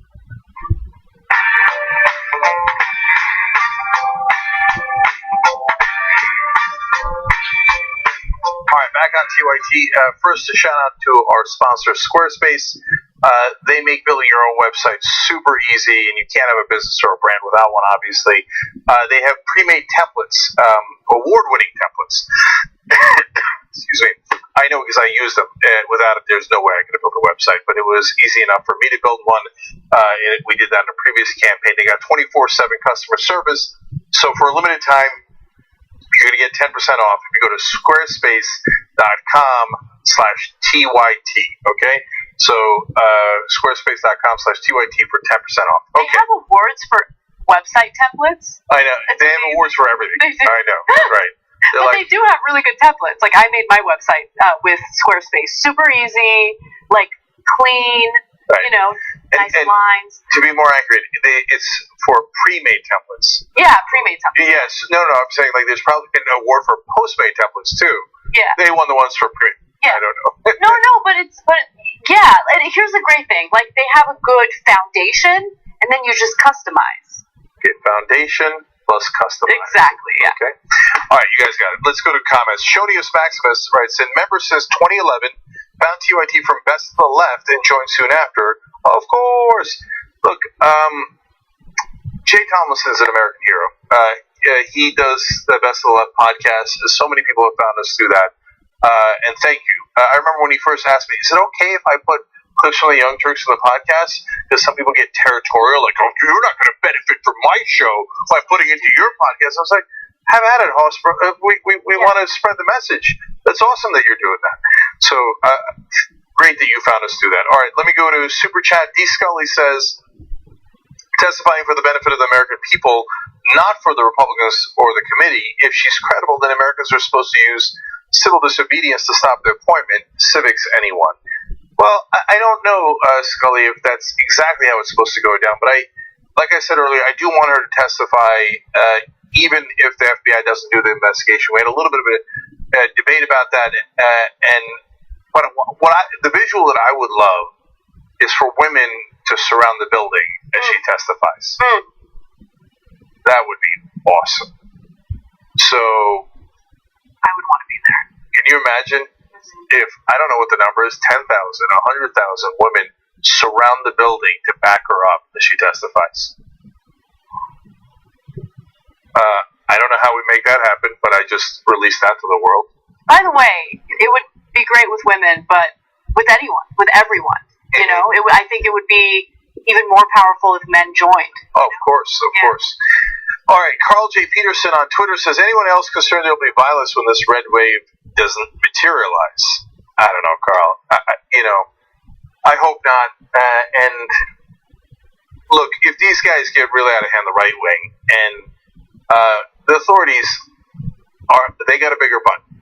So at some point, if they're causing a real crisis in the streets, I think the authorities are going to take action. So, but we'll see. I hope it doesn't come to any of that. All right, let's check our thermometer real quick to see where we are. We started at 31,529, and we're now at 539.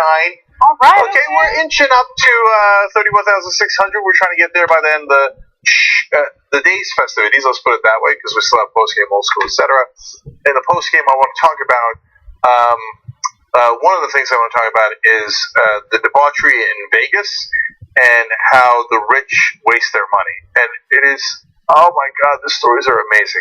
So tyt.com/join to become a member and to get all the post games too. All right, what's next, Anna? All right. Gary Cohn, who served as an executive at Goldman Sachs and then later was an economic advisor for Donald Trump, gave an interview to Reuters where he defended the big banks in the economic collapse that took place in 2008. He argued that no top bankers should have gone to jail for their role in the crisis because they did not necessarily do anything illegal. In fact, we have a clip for you from that very interview. Take a look. What do you think about, especially on the left, this pronouncement that we haven't ended too big to fail, and some of your colleagues should have gone to jail at the time, that no one was held accountable? We haven't ended too big to fail. We've created too big. We've made rules and regulations that make the bigger bigger. Congratulations to the left. They have actually created legislation that says you have to be big to survive. On your second question, what laws were broken? Well, people lost their homes. People, the banks took all these risks. What laws were broken? Well, that's what I'm asking you. No, I'm asking you. You said no one went to. You said no one was indicted. I thought the U.S. criminal system worked that you had to break a law. I didn't think you could be indicted for just because someone didn't like what you did. Well, I guess it's being in some cases reckless or stupid. So who was reckless and stupid? Was the waitress in Las Vegas who had 6 houses leveraged at 100% with no income? Was she reckless and stupid, or was the banker reckless and stupid? Who broke the law? I just want to know who you think broke the law. No, I know, but you can understand, people's anger. So look again. I love this question that you and the media love to ask. I love the 10-page supplement in the New York Times this week when you got the number 10 and it was a blank page. I would love someone to answer what laws were broken. No, but you understand people's anger. I love the justice system in this country. It's one of our biggest competitive advantages is that we have one of the most robust legal systems in the world. So tell me what laws were broken. Again, I don't know where you would say they were misled, because the banks were marked to market, the banks had their margin, the banks had their security. Again, I don't know what law was broken. So I'll be your Huckleberry, and I wish she was better prepared. She framed it as the left says this. She didn't say that she thought laws were broken, but I think laws were broken, so I can clearly explain it to you. Simplest one is fraud. Financial fraud committed at a mass scale. In fact, they had congressional hearings about this, and Senator Levin from Michigan talked about it at length. And then they had emails from, by the way, Goldman Sachs, where you work, Gary Cohn. And so they explained that they were suckering their own customers. And they were selling, for example, one CDO called Timberwolf. And Tom Montag, who was a senior executive at Goldman Sachs, wrote in an email, boy, that Timberwolf was one crappy deal. So they knew. Here is a report from HuffPost back in 2010. In March 2007 memo, the firm noted that it was game over for subprime as there was an accelerating meltdown for subprime lenders such as Fremont and New Century. An email the same month remarked that overall as a business, we are selling our longs and covering our shorts. I'll explain what that means in a second. Part of the problem, Levin said, was that Goldman didn't tell its clients it was shorting the market throughout the year. It waited until the end of the year. So, shorting something means that you're betting against it. Going long means that you're betting in favor of it. So they were telling their customers, oh, Timberwolf is great, you should buy Timberwolf, etc. Meanwhile, they were betting against a lot of those same securities. So that is fraud. You were telling people it's wonderful, go buy it when you were betting against it and you knew it was junk, and we have the emails to prove it. Those are the laws that were broken by you and your colleagues, Gary Cohn, for which you all should have gone to jail. But what happened? Obama covered your ass. So Eric Holder, in another congressional hearing, the Attorney General at the time, said that, well, if we put the bankers in jail, it could upset the economic situation, the financial well-being of the banks, and the banks are simply too important to the global economic order. We don't want to endanger that. That is why we are not enforcing the laws against the bankers. That is an amazing admission. Yeah, it's ridiculous because the fact of the matter is that massive bailout that we gave to these too big to fail banks was meant to, prevent the chaos of them going under, right? Why should we protect the same executives who fuel the economic collapse? That doesn't make any sense at all. They need to be prosecuted. They should be brought to justice. And I wanted to just quickly comment on an example that Gary Cohn gave in that long rant protecting the banks and blaming the consumers. So he mentioned the Las Vegas waitress who has 6 homes and 6 houses and what was it, 100% leveraged at 100% with no income. Okay, so let me ask you something. First of all, I don't believe that story. I don't believe that a Las Vegas waitress had 6 homes leveraged at 100%. But even if I give you the benefit of the doubt and that happened, right? Because there were certainly people who took out mortgages who had no business taking out mortgages. There's no question. But it was the banks that encouraged them to take out those mortgages. So you have the big banks who have the funds to give out these loans. They are the deciders. They're the decision makers, right? So the ball is in their court. And they purposely gave out these subprime mortgages to people who would not be able to afford them as soon as the interest rates went up. And then they went off and they bet against those consumers. So now this is really important, and I want to explain it because he brought it back up. So let's address what he's saying. So why would a bank want to give a loan to someone that clearly can't afford it? If it's a waitress and that she couldn't possibly have the ability to pay for those 6 homes, why would the bank do something against their own interest? Well, there is a reason why. Because they were using derivatives.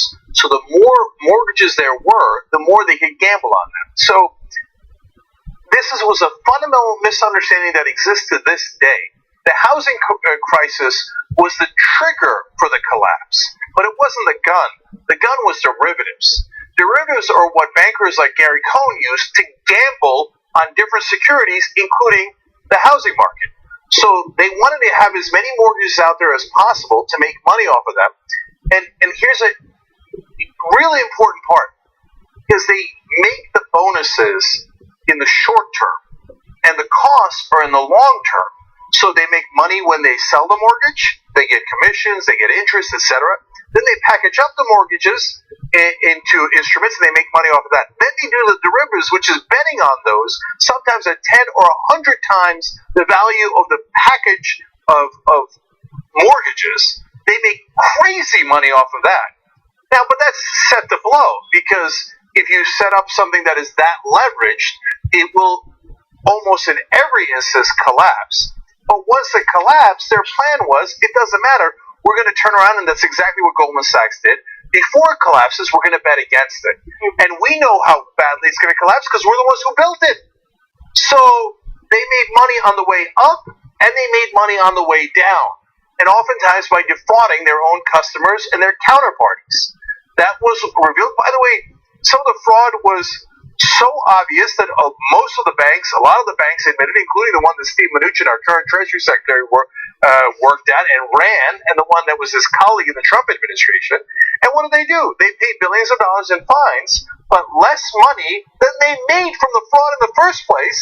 And then they had Obama protect them and say they're too big to jail. So, Gary Cohn, you know exactly how that works. You're the one who built that in the first place. He was among the top 2 executives at Goldman Sachs, but he sits on that stage smug, knowing that most people don't know what happened. So he says, oh, please, what laws were broken? We did nothing wrong. It was the waitress's fault. He had the temerity to say that it was the waitress's fault. Yep. No, you set her up to fail, and you knew it. You made money off of both her, the rise up, and her demise, and all of our demise, as we lost 8 million jobs, but you kept all the bonuses. You kept all the bonuses, and you would have all gone bankrupt, except the taxpayer bailed you out. Bush did, Obama did, Trump did, and now you sit there all smug like a fat cat going, suckers, we got away with it, we put the bill on you, and now I get to pretend that I'm a genius who did everything right, and it was the common man's fault for the problems that he created. So because one more thing that's important about this, Gary Cohn, top economic advisor to Donald Trump, he quit because of the tariffs. He got the loot that he wanted. He went in there to rob the American people one more time through that giant multi-trillion-dollar tax cut for the rich and for corporations that Gary Cohn is friends with, has worked for, etc., right? And then when Trump started doing crazy stuff with the tariffs, he bailed so that he could then later be a hero and say, oh, I stole papers off his desk. I didn't let him do stupid things. And hey, I left early. You could have left after Charlottesville, but you didn't. You didn't. You chose to stay. Why? For the same reason as always, Gary, your insatiable greed. Because you had to get that tax cut for you and your friends. That's what you stayed for. At least have the decency to be honest about it. All right, we'll be right back.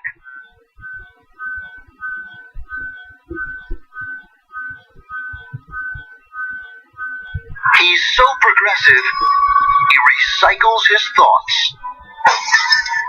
His car cleans the air. He prosecuted a bank executive and won. His idea of Social Security is old people being able to survive. When he builds a bridge, it bridges the income inequality gap. The only campaign contribution he'll accept is your vote. He's the most progressive man in the world. Not all Democrats are created equal. Support bold progressives, my friends.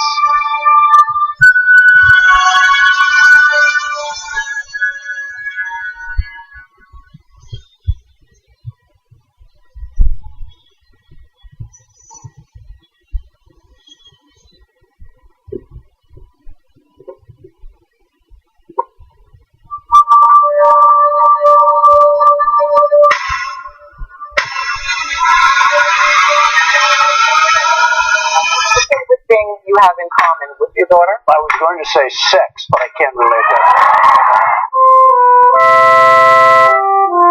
You said I had small hands. They're not small. I never heard that one before. Damn it, they failed us. And if you're not angry about that, Michael, and any of you out there, then you're damn wrong. Because you should be angry. Young Turks. It was genuine. He was bad. Cenk Uygur, known online as one of the Young Turks, isn't afraid to throw some punches. 3, 2, 1, hit up. Cenk the Turk Uygur. What kind of TV station is this? The whole point is for me to yell and scream and tell you what I think. It's right out of like Wayne's World. This guy on this little rinky-dink website is speaking truth to power. We've been averaging 600,000 views a day. Beating most of the cable shows in America. We're the largest online news show in the world. We're celebrating our 1 billionth view. We're coming. More politics ahead with Cenk Uygur. He knew that the MSNBC opportunity was an experiment. And fill-in host beat CNN headline news goodbye. At some point, they want to give me a show. Every single year, that comes out of our paycheck. We put it in, and you're saying we were suckers. When you, as a host, tells someone you're interviewing to shut up, that's going to raise a red flag. That guy needed a Paul Glass to shut up.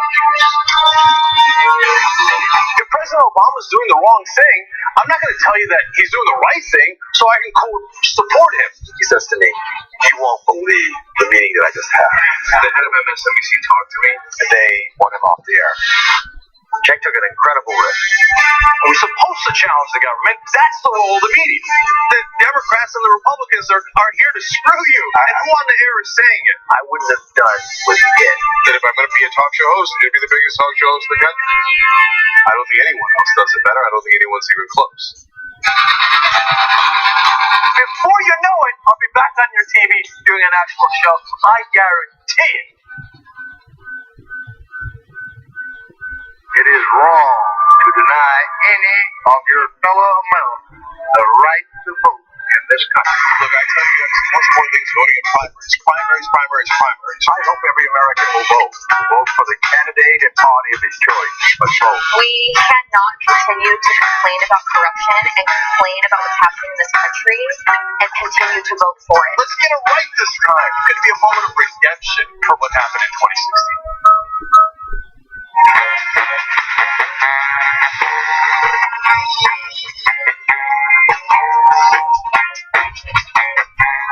All right, back on the Young Turks. We really want to get to the next two stories, so let's do it. All right. In a joint press conference, the leader of South Korea and Kim Jong-un got together and said that they are working toward a peace deal. And it seems like things are on the up and up, but there is one exception. So Kim Jong-un is willing to denuclearize to some extent if the United States agrees to some of his demands, although those demands haven't been outlined yet.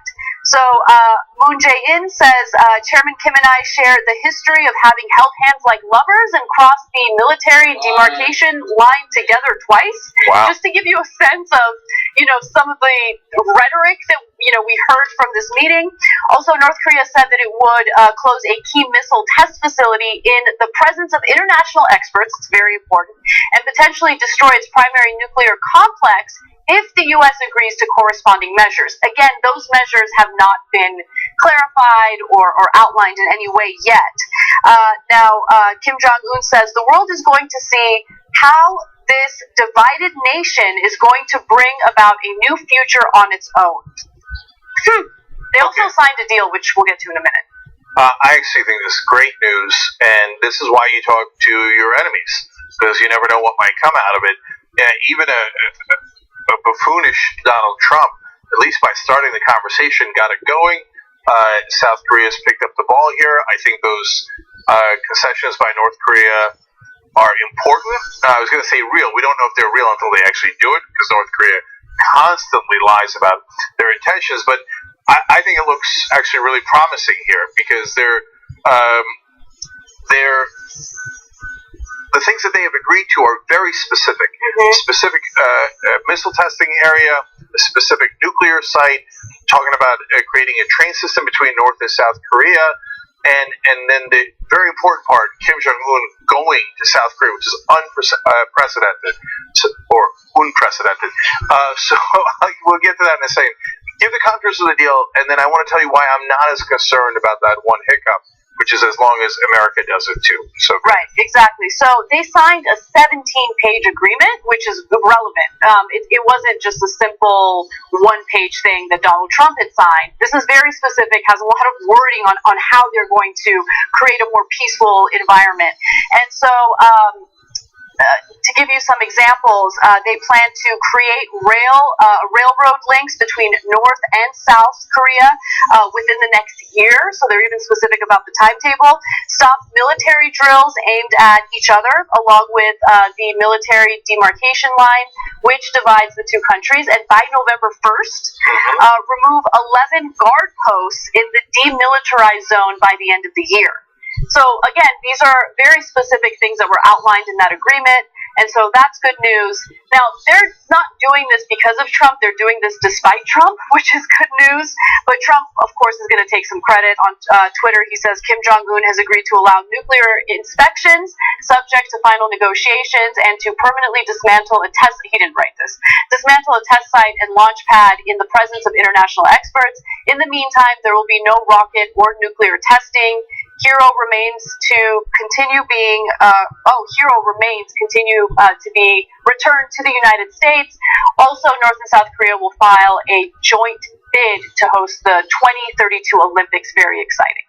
But that was a little too eloquent for him. Yeah. Okay. No, I'm going to give Trump some credit. He started the proceedings overall, and if he said blanket like Dick Cheney did, we don't talk to evil and never going to have a conversation, I think this stuff wouldn't have happened.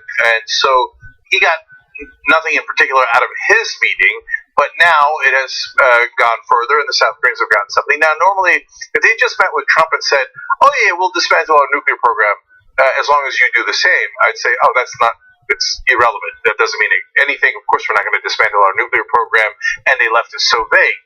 But the South Koreans are way smarter than Donald Trump, so they're not doing a 17-page document with all these specifics without having some sense of what the North Koreans mean when they talk about the concessions from the United States. Presumably, they checked with us. So I'm encouraged. Overall, I'm encouraged. I think this is a really solid step forward. And but North Korea is it can't be very unique. It's a unique situation. And when Kim Jong-un goes to South Korea, it's something that no North Korean leader has ever done. I would consider Operation Pizarro. So, what? It's a thing I made up. Okay. So, Francisco Pizarro took the king of the Incas hostage, and since they thought he was divinity, they would not attack the conquistadors. With 160 people, they took over the entire Inca Empire. So now that was a terrible trick on the case of Pizarro, and you should never do that in international relations because it breaks trust. But in the case of North Korea, they do think their leaders are divine, and they might hesitate. And having him down in South Korea is a fascinating moment. I'm not saying you should do it. I'm saying out of my 10 options, I would have that be one of them.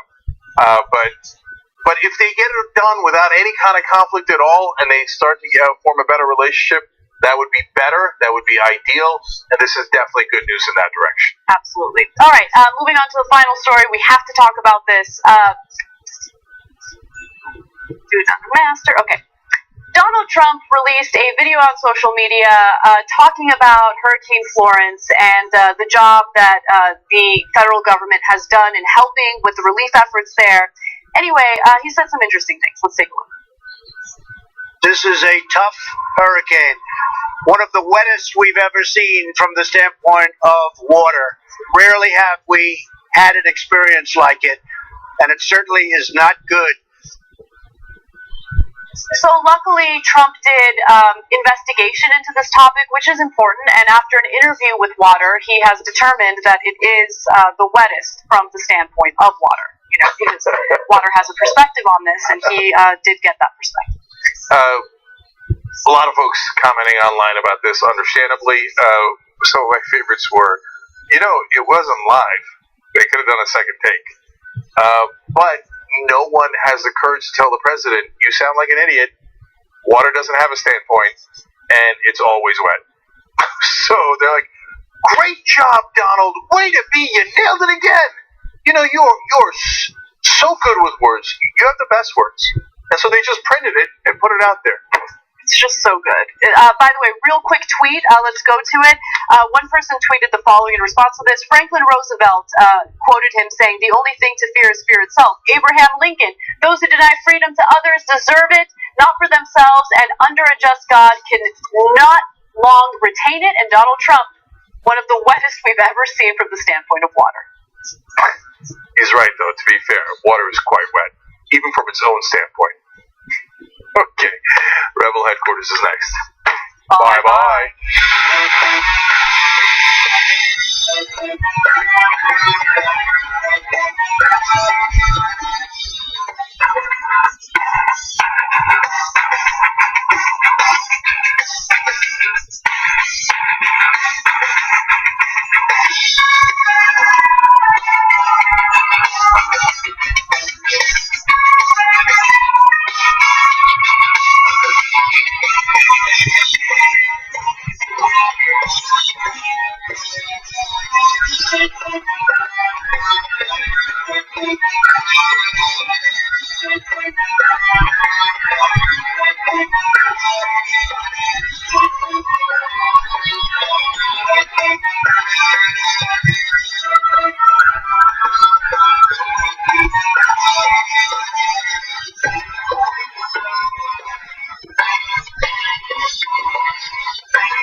Welcome to Rebel Headquarters. Got a couple of great guests for you guys today. So let's get going. My first guest is Albert John Roberts. He is running for Tarrant County District Attorney in the state of Texas. Albert, welcome to Rebel Headquarters. Hey, how's it going? Good. So I want to break this down in a couple of ways. One is your opponent, the Republican that is the current DA there. I want to get to her in a second because she's done some interesting things there that are potentially problematic. But let's start with you. You were worked in the Dallas DA's office for about 6 years. You partly worked under Craig Watkins, and this really caught my attention. You had the nation's first conviction integrity unit. What does that mean? What does that do? That is correct. So I had an opportunity to work under Craig Watkins. He created one of the first conviction integrity units in the nation.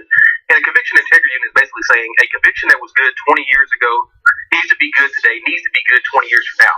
What we've learned through modern DNA testing on a lot of different cases and a lot of different instances is that we have convicted some innocent people. We've sent them to prison. We've actually sent people to death row that were innocent. And what the Conviction Integrity Unit did in Dallas is they exonerated, they looked at some of those old cases and those old convictions, and they exonerated numerous individuals, more in Dallas County than they had done anywhere else in the nation. Basically, you're bringing integrity conviction. The role of a prosecutor is to seek justice. The role of a prosecutor is not to convict, but to seek justice. And when you realize that, you realize it doesn't matter if you get the conviction or not. As long as you're doing it for the right reason and the right folks are going to prison. Because if you send the wrong guy to prison, not only do you punish somebody who's innocent, but you also let off a bad guy who actually may have committed the crime. So the taxpayers really pay the price, and so do the citizens. Yeah, I briefly worked in two prosecutors' office as an intern, and I always was stunned to see prosecutors, especially later as I covered the news more and more. I saw a lot more cases of bad intent for prosecutors who care so much about their own careers that, I'm going to be a tough guy, I'm going to put people away. I always thought that's not that tough if you put the wrong person away, because the guy who actually did it is still out in the streets, let alone the fact that you've committed a great injustice. So it's really sad that it took till so late in our history to have the first, division inside the prosecutor's office, so they actually look to say, hey, did we do the right thing or the wrong thing? And so how many cases, I don't need a specific number, but you can give us a sense of how many cases did it turn out in Dallas that they had done wrongful convictions on?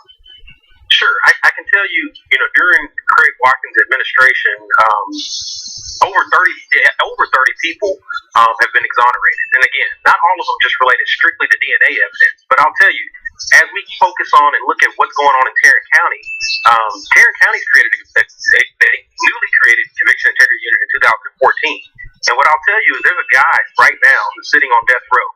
He was convicted of capital murder in 1988. And there was a news article that just came out last week, and that news article said, not only the news article, but his attorney said, there is DNA evidence from a 1988 conviction, a guy sitting on death row in Texas that has not been tested. And my question for our current DA and for the taxpayers of Tarrant County and for folks in America that are looking at us and listening to this is, conviction integrity is important, but how do we send a man to death row and put him on there since 1988 and he remains there without any accountability from our current elected officials? And again, you haven't worked in the prosecutor's office before, Cenk. You can appreciate the fact that, prosecutors want to get convictions, and that's understandable at a certain level. Once you're in trial, the gloves are off, and again, your role is still to seek justice. Prosecutors have that unique role in a trial. The defense attorney, his job is to, represent his client zealously. The judge's job is to call balls and strikes, but prosecutors represent the taxpayers, prosecutors represent the victim, prosecutors represent defendants, prosecutors represent the entire process. The integrity of the criminal justice system is built on the integrity of those individual prosecutors. In Texas, the Michael Morton law went into effect, and Michael Morton is a man in Texas who spent 25 years in prison for a crime he didn't commit. And while he was sitting in prison, the actual person that killed his wife was out committing more crimes and committed more murders. And so we lose in that. And the question we got to ask ourselves right here in Tarrant County, because again, Dallas County is right down the street. Tarrant County has not looked at some of these cases the same way. And the question I'm asking is, why haven't we? And if we're not doing it, what are we going to do to fix it? And if we're saying everything is fine, everything is great, that's Dallas's problem. Well, that's an easy way of solving a problem is by pushing it down the road, saying it's somebody else's problem. But we got to realize that we didn't always have it right here either. And if we realize that and accept that, I believe we can fully go forward and make improvements on the criminal justice system that me and you and a lot of the listeners that are looking at us tonight realize it's not a perfect system. Because again, this system is designed to punish the poor, unfortunately, and a lot of times the folks of color. And again, we can't separate those two because again, if the statistics say, there's a lot of poor folks of color in this country, and but that the system is designed, whether it's through bail reform or through other measures, we criminalize the folks that are addicted to drugs. We send them to prison. We lock them up, throw away the key. They don't get off drugs when they get out of prison. They're still addicted to drugs. And so if we're not going to be sure and confident about rehabbing people, diversion programs, getting people into alternative means besides locking them up, throwing away the key, Texas not only will be the death penalty capital of the world, we're prison capital of the world. We have more privatized prisons in the state of Texas than any other state. There are folks making money on the backs of people sitting in prison beds. And I'll tell you, the prison pipeline is real. And in Texas, it's based on third grade test scores. So, if your third grader is at home passing their test scores, and they're not building a bed for them. But if they fail those test scores, that bed starts getting built right away. Yeah, and over-incarceration also costs the taxpayers a lot of money, as you point out in your campaign. And I don't think anybody's in favor of that, including conservatives. So, and I think that now that opioids have caused such havoc in the country, finally some other folks are waking up to, hey, maybe we shouldn't put people who have a drug problem in prison. That's a weird way of dealing with a health problem. Right. Now that it's affecting more than just minority communities. But you explained there that poor folks are sent to prison more. I think if you're a right-winger out there, you might think, that just kind of sounds like the kind of thing a liberal would say, but do you really have any facts to back that up? So I want you to explain to the audience why you think that that's the case institutionally. Well, I firmly believe not only is institutional racism something that's alive and well in America. When we talk about the war on drugs, again, you mentioned the opioid crisis. The opioid crisis, the solution to that crisis by a lot of our elected officials has been, we need to send money to these towns to help these folks get off of opioids. Again, that wasn't the solution that the 70s came up with when they're, right after, we got out of, Vietnam War and this war on drugs took place in America. President Nixon, I believe, led that war on drugs, and the war on drugs is something that we still have alive and present today. And I'll tell you, as we look back on the war on drugs, whether it was heroin in the 70s, whether it was crack cocaine in the late 80s, in the 80s and 90s, the goal was the disparity in sentencing for crack cocaine versus powder cocaine. For the listeners out there, was clear. Powder cocaine was something that was introduced in white communities, and the crack cocaine was something that was introduced in communities of color. And the disparity in sentencing, 1 gram of powder cocaine and 1 gram of, crack cocaine did not receive you the same sentence. Federal guidelines prevented that from happening. Not only federal guidelines, there were a lot of state guidelines at that time that prevented that from happening. So we didn't send money into those communities. What we did was we locked up a bunch of people, and those people we locked up, let's be honest about it, those are fathers and those are mothers and those are sisters and brothers. And those people went to prison. They did, 20 years, some of them life sentences for, again, drugs. And, as we try to grapple with where our tax dollars are going, again, and we realize we're sending people who are not posing a danger to society. These people are merely folks that have been exposed. They're either self-medicating, they're mentally ill, they suffer from, illnesses, undiagnosed or diagnosed. But either way, we got to find ways to get these people back into school, get these people back to work. And again, putting these folks in prison is the most extreme price we can ask a family or individual to pay, or even our taxpayers to pay. So I'm in favor of trying to come up with a alternative to incarceration. We don't end mass incarceration in Congress. We can't end mass incarceration at the president's level. Mass incarceration has got to be something that we started a local DA's office and have real policies that are going to effectuate change. And that change has to be effectuated from the top down to assistant DAs. When assistant DAs look at cases and they make recommendations. And then we also have to train our police officers how to look at what type of offenses we're going to prosecute down there at the DA's office. So and again, make it clear that low-level nonviolent drug offenses like possessing less than 2 ounces of marijuana. Marijuana is legal in over 30 states. It's not legal in Texas, but I'll tell you this: you elect me as your next DA, we're not going to have anybody sitting in our local county jail that possessed a joint. It just doesn't make sense. It's unwise spending of money, and again, families have too much to lose for us to be doing that. All right, so Albert, real quick, because we have about 30 seconds left. You worked under Sharon Wilson as a prosecutor. That's the person you're running against now. What's the issue with her, do you think? Why do you think she's got to go? You're correct. Shank, I worked for Sharon Wilson up until August of last year. And having an opportunity to work over in Dallas and see how they were doing things over there, and having an opportunity to work over here. Dallas is not perfect, and neither is Tarrant County. But I firmly believe that Tarrant County has an opportunity to do something better. When I say do something better, I'm saying not just anything better. I grew up here in Fort Worth. I understand the community of Fort Worth. I'm the past former Tarrant County Black Bar president here in Fort Worth. My family lives here in Fort Worth. I'm invested in this community.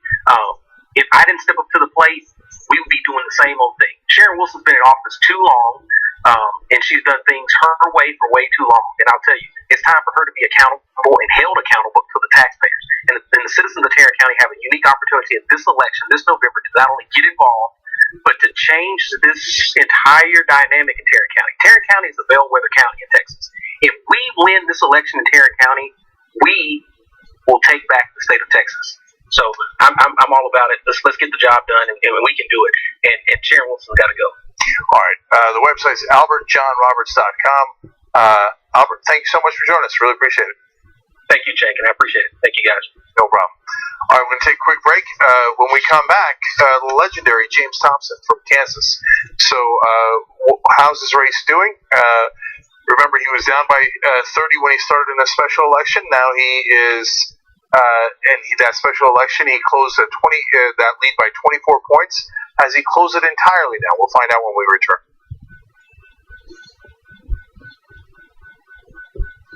This is a shocker. His name is Andrew Gillum. He's the mayor of Tallahassee. He led in no polls. He was one of 7 children born to a construction worker and a school bus driver. Gillum was the only non-millionaire or billionaire. Gillum could be the first African American to hold that post. Tallahassee Mayor Andrew Gillum will win the Democratic nomination for governor of Florida. The American way still lives, and if the state of Florida has to show the rest of the world, then let it begin right here.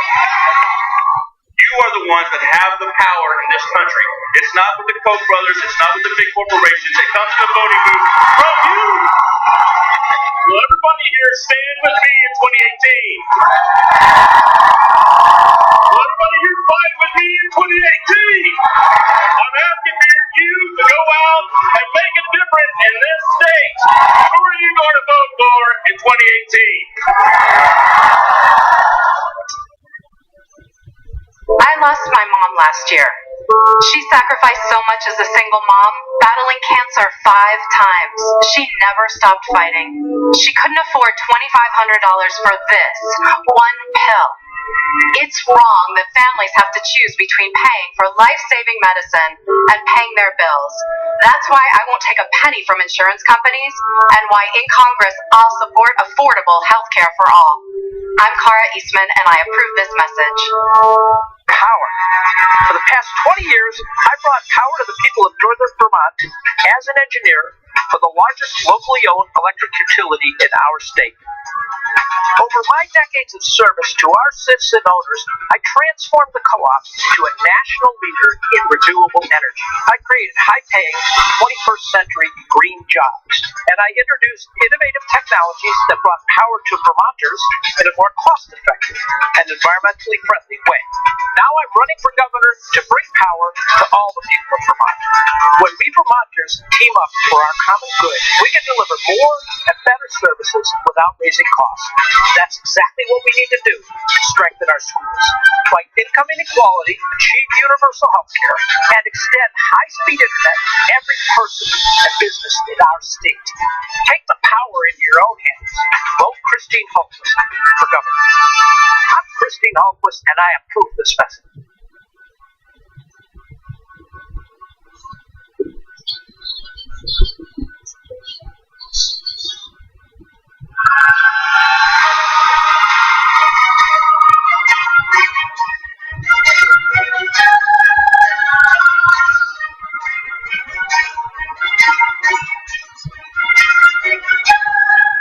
Back on Rebel headquarters here. Let's go to our next guest, James Thompson. He is running Kansas 4th District. He's a Just Democrat. You might have seen him on the Young Turks Network before. He was on before his primary. He was on the night of his primary after he won. Now he's in the general election against Ron Estes again. I say Estes again because they were in a special election recently. James, welcome back to TYT. Hey, thank you so much, Jake. I am so excited to be here. Things are going great here, and thank you for having me on. No problem. So I want to talk a little bit about Estes and your strategy to beat him. So I want to give people context here. So the Democratic Party was not heavily invested in that special election that happened in April of 2017. And I don't know where they are today. You'll have to fill us in on the latest. But partly because that's a district that had gone to Republicans by 30 points. But in your special election, you did wind up losing to Estes, but by only 6 points. So you closed the gap by 24 points. Let's just start with, for those who have not seen you before, how'd you do that?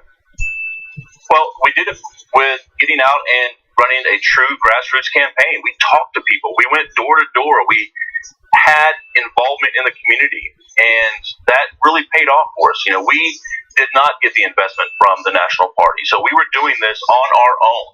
We got out there and fought for every single vote. We knocked on 40,000 doors. We had 300,000 phone calls that we made, and about 220,000 texts.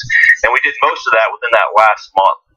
And you know, if we had got an investment, we got a big pile of money in right in the last 3 or 4 days of the campaign because Daily Kos recognized us. If we had got that just a week earlier, we could have probably flipped this district, and I think we would have had a much different result. Problem is we got the money in a little bit too late, and we were struggling trying to find things to spend money on.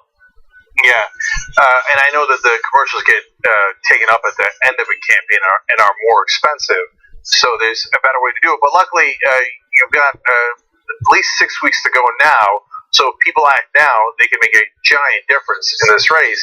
I want to get to the latest poll in a second, but I want everybody to already know what the links are, okay? VoteJamesThompson.com. And to volunteer, tinyurl.com VoteJamesThompson.com/volunteer, and to donate, tinyurl.com/donate to Thompson with the number 2 in there. Okay, so and I know you're trying to raise money for those media buys early on, and I hope that people can back a candidate that's real progressive in the heart of Kansas, etc. But tell us about the latest polls. I know it's not that recent, but in July, how close were you to Estes? You know, in July we did a poll right before Bernie Sanders and Alexandria Ocasio-Cortez came here and did their rally with us, and we were just down 4 points. Essentially, we were within the margin of error there. And the other thing about that, the more important thing that came out of that poll is it showed a ton of Republicans and independents in this district as undecided at that point as well. So we have a ton of people out there that we can get. We need to start pulling them over, and the way to do that is with those media buys. I mean, we've attacked on social media. We've done that a lot. But the fact is getting on TV with media buys is the way to do it, and that's one of the things that we're hoping for from your viewers, because media here is $76 a point. Now, in comparison, you look to California and LA, you're at $240 to $300 a point. And that means that basically for $400,000, what you would buy in LA would cost you about $100,000 here. $100,000 buy on media here would put us over the top. We could win this, and we could crush Estes and keep Kobach off the air as well. Yeah, so I want to talk about Estes in a second too, but I want people to understand how efficient James' campaign has been. So there was a couple of special elections around the same time. There was James' election in Kansas, and then there was one in Georgia. In Georgia, the Democrats spent $230 per vote, and they wound up losing. How much did you guys spend per voter? $11.47 per vote is what we spent. They spent more than 20 times more than us in the Ossoff race there in Georgia for a result that actually did worse than what Hillary had done. We, on the other hand, we use your money efficiently when it's given to us because we know we have to, because we don't have corporate PAC money coming in. You guys are our super PAC. It's the people that are our super PAC, and we take that money and we're able to get a $11.47 or 47-cent vote price per vote here, which is better than any of the other elections out there last year. I mean, we really scrimped and saved and made sure that we stretched every dollar. So James is just Democrat, so he doesn't take any corporate PAC money. The average donation has actually been exactly $27. So I think I've seen that somewhere before, James. VoteJamesThompson.com is the website. Now let's talk about your opponent. So this district is particularly important because it's the home base of two brothers. I think their last name is Koch. So has Ron Estes taken money from the Koch brothers? Most definitely has. He has taken money from them. He's taken money from their PACs. His wife was the state director for Americans for Prosperity here. So he's got a main line of money from the Koch brothers. A win here is going to be huge because it sends a message to the entire country that progressive movements, people standing on progressive values, can stand up to the biggest donors in this country, the biggest people that are pushing against us with their corporate PACs, and still win. Ron Estes is a do-nothing puppet for the Koch brothers and for President Trump, in fact. So we have an opportunity here to send a big message that we're tired of it. And the people in Kansas are tired of it because we were dealing with a Brownback tax experiment long before Ron Estes and his cronies took it to Washington and imposed it on a national level. So we know the results of that, and we are tired of it here in Kansas. Yeah, so it's the Koch brothers' backyard. That's their home district. Unsurprising that they purchased Ron Estes, that representative, with their donations. James is uncorruptible. He doesn't take any of those corporate PAC money. But let's talk about a couple of things and how they might affect Estes in that district. He voted to repeal the Affordable Care Act. That was actually his first vote. But he also voted for the GOP's tax plan that, of course, his donors, the Koch brothers, were thrilled with. They don't get along with Trump exactly right, but they love what Trump and Estes did in that regard. But so we're led to believe that in a red district in a red state like Kansas, well, that's going to play really well. Is that what you're seeing, or no?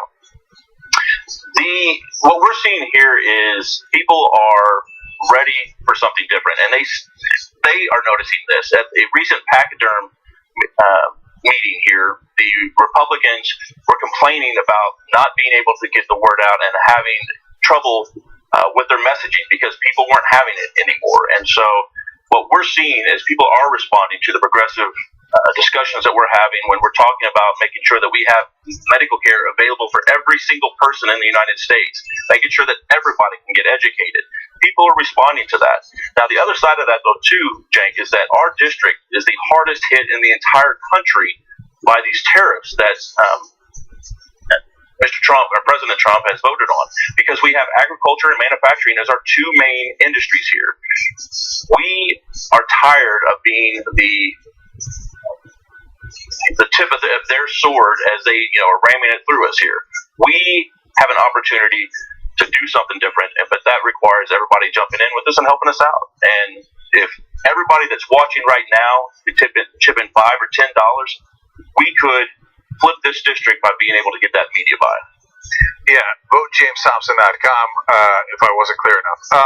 So Estes, I imagine, backs Trump the overwhelming majority of the time, and so as the tariffs hit your district, do you think Estes is partly responsible for that? He's definitely responsible. He should be standing up every day on the House floor, yelling at the top of his lungs that our district is suffering because of these horrible tariffs. And he's not. He is a rubber stamp. He is going to go along with whatever the Koch brothers and or Trump tell him to do. And we've seen it in his voting. They are wanting to basically take the $1.5 trillion that they got with their tax cuts. They're wanting to then turn around and take that back from the people that need it most: Medicare, Social Security, Medicaid. These are the things that they're wanting to cut to pay for their corporate PACs and their or the corporate buddies and their yachts. We have to make sure that we're standing up. People here are tired of it. I'm sure the people out there are tired of it as well. James, we got about a minute left.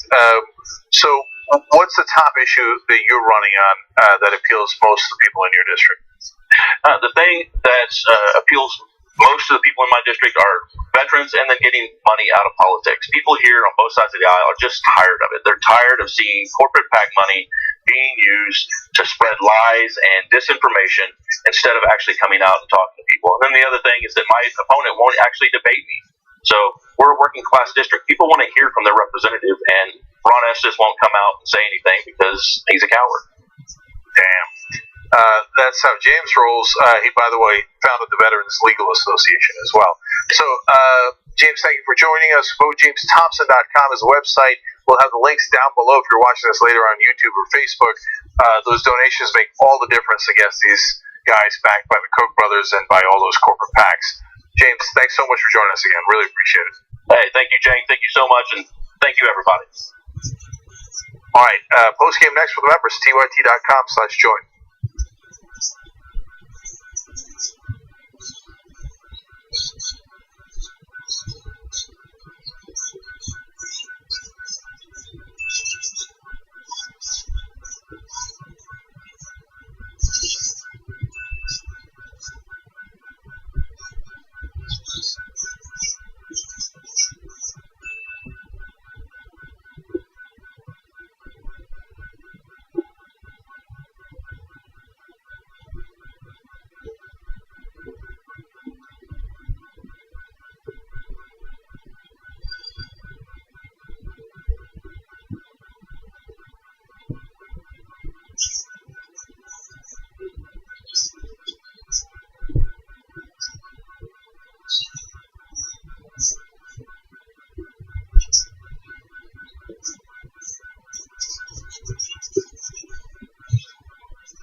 Young Turks, Jake Ugranic is faring with you guys as we shuffle papers heading into the show here. All right, we got Kavanaugh. That's coming up in a minute. You guys are all going to get that. And then a little bit later, Rick Scott's in trouble in Florida.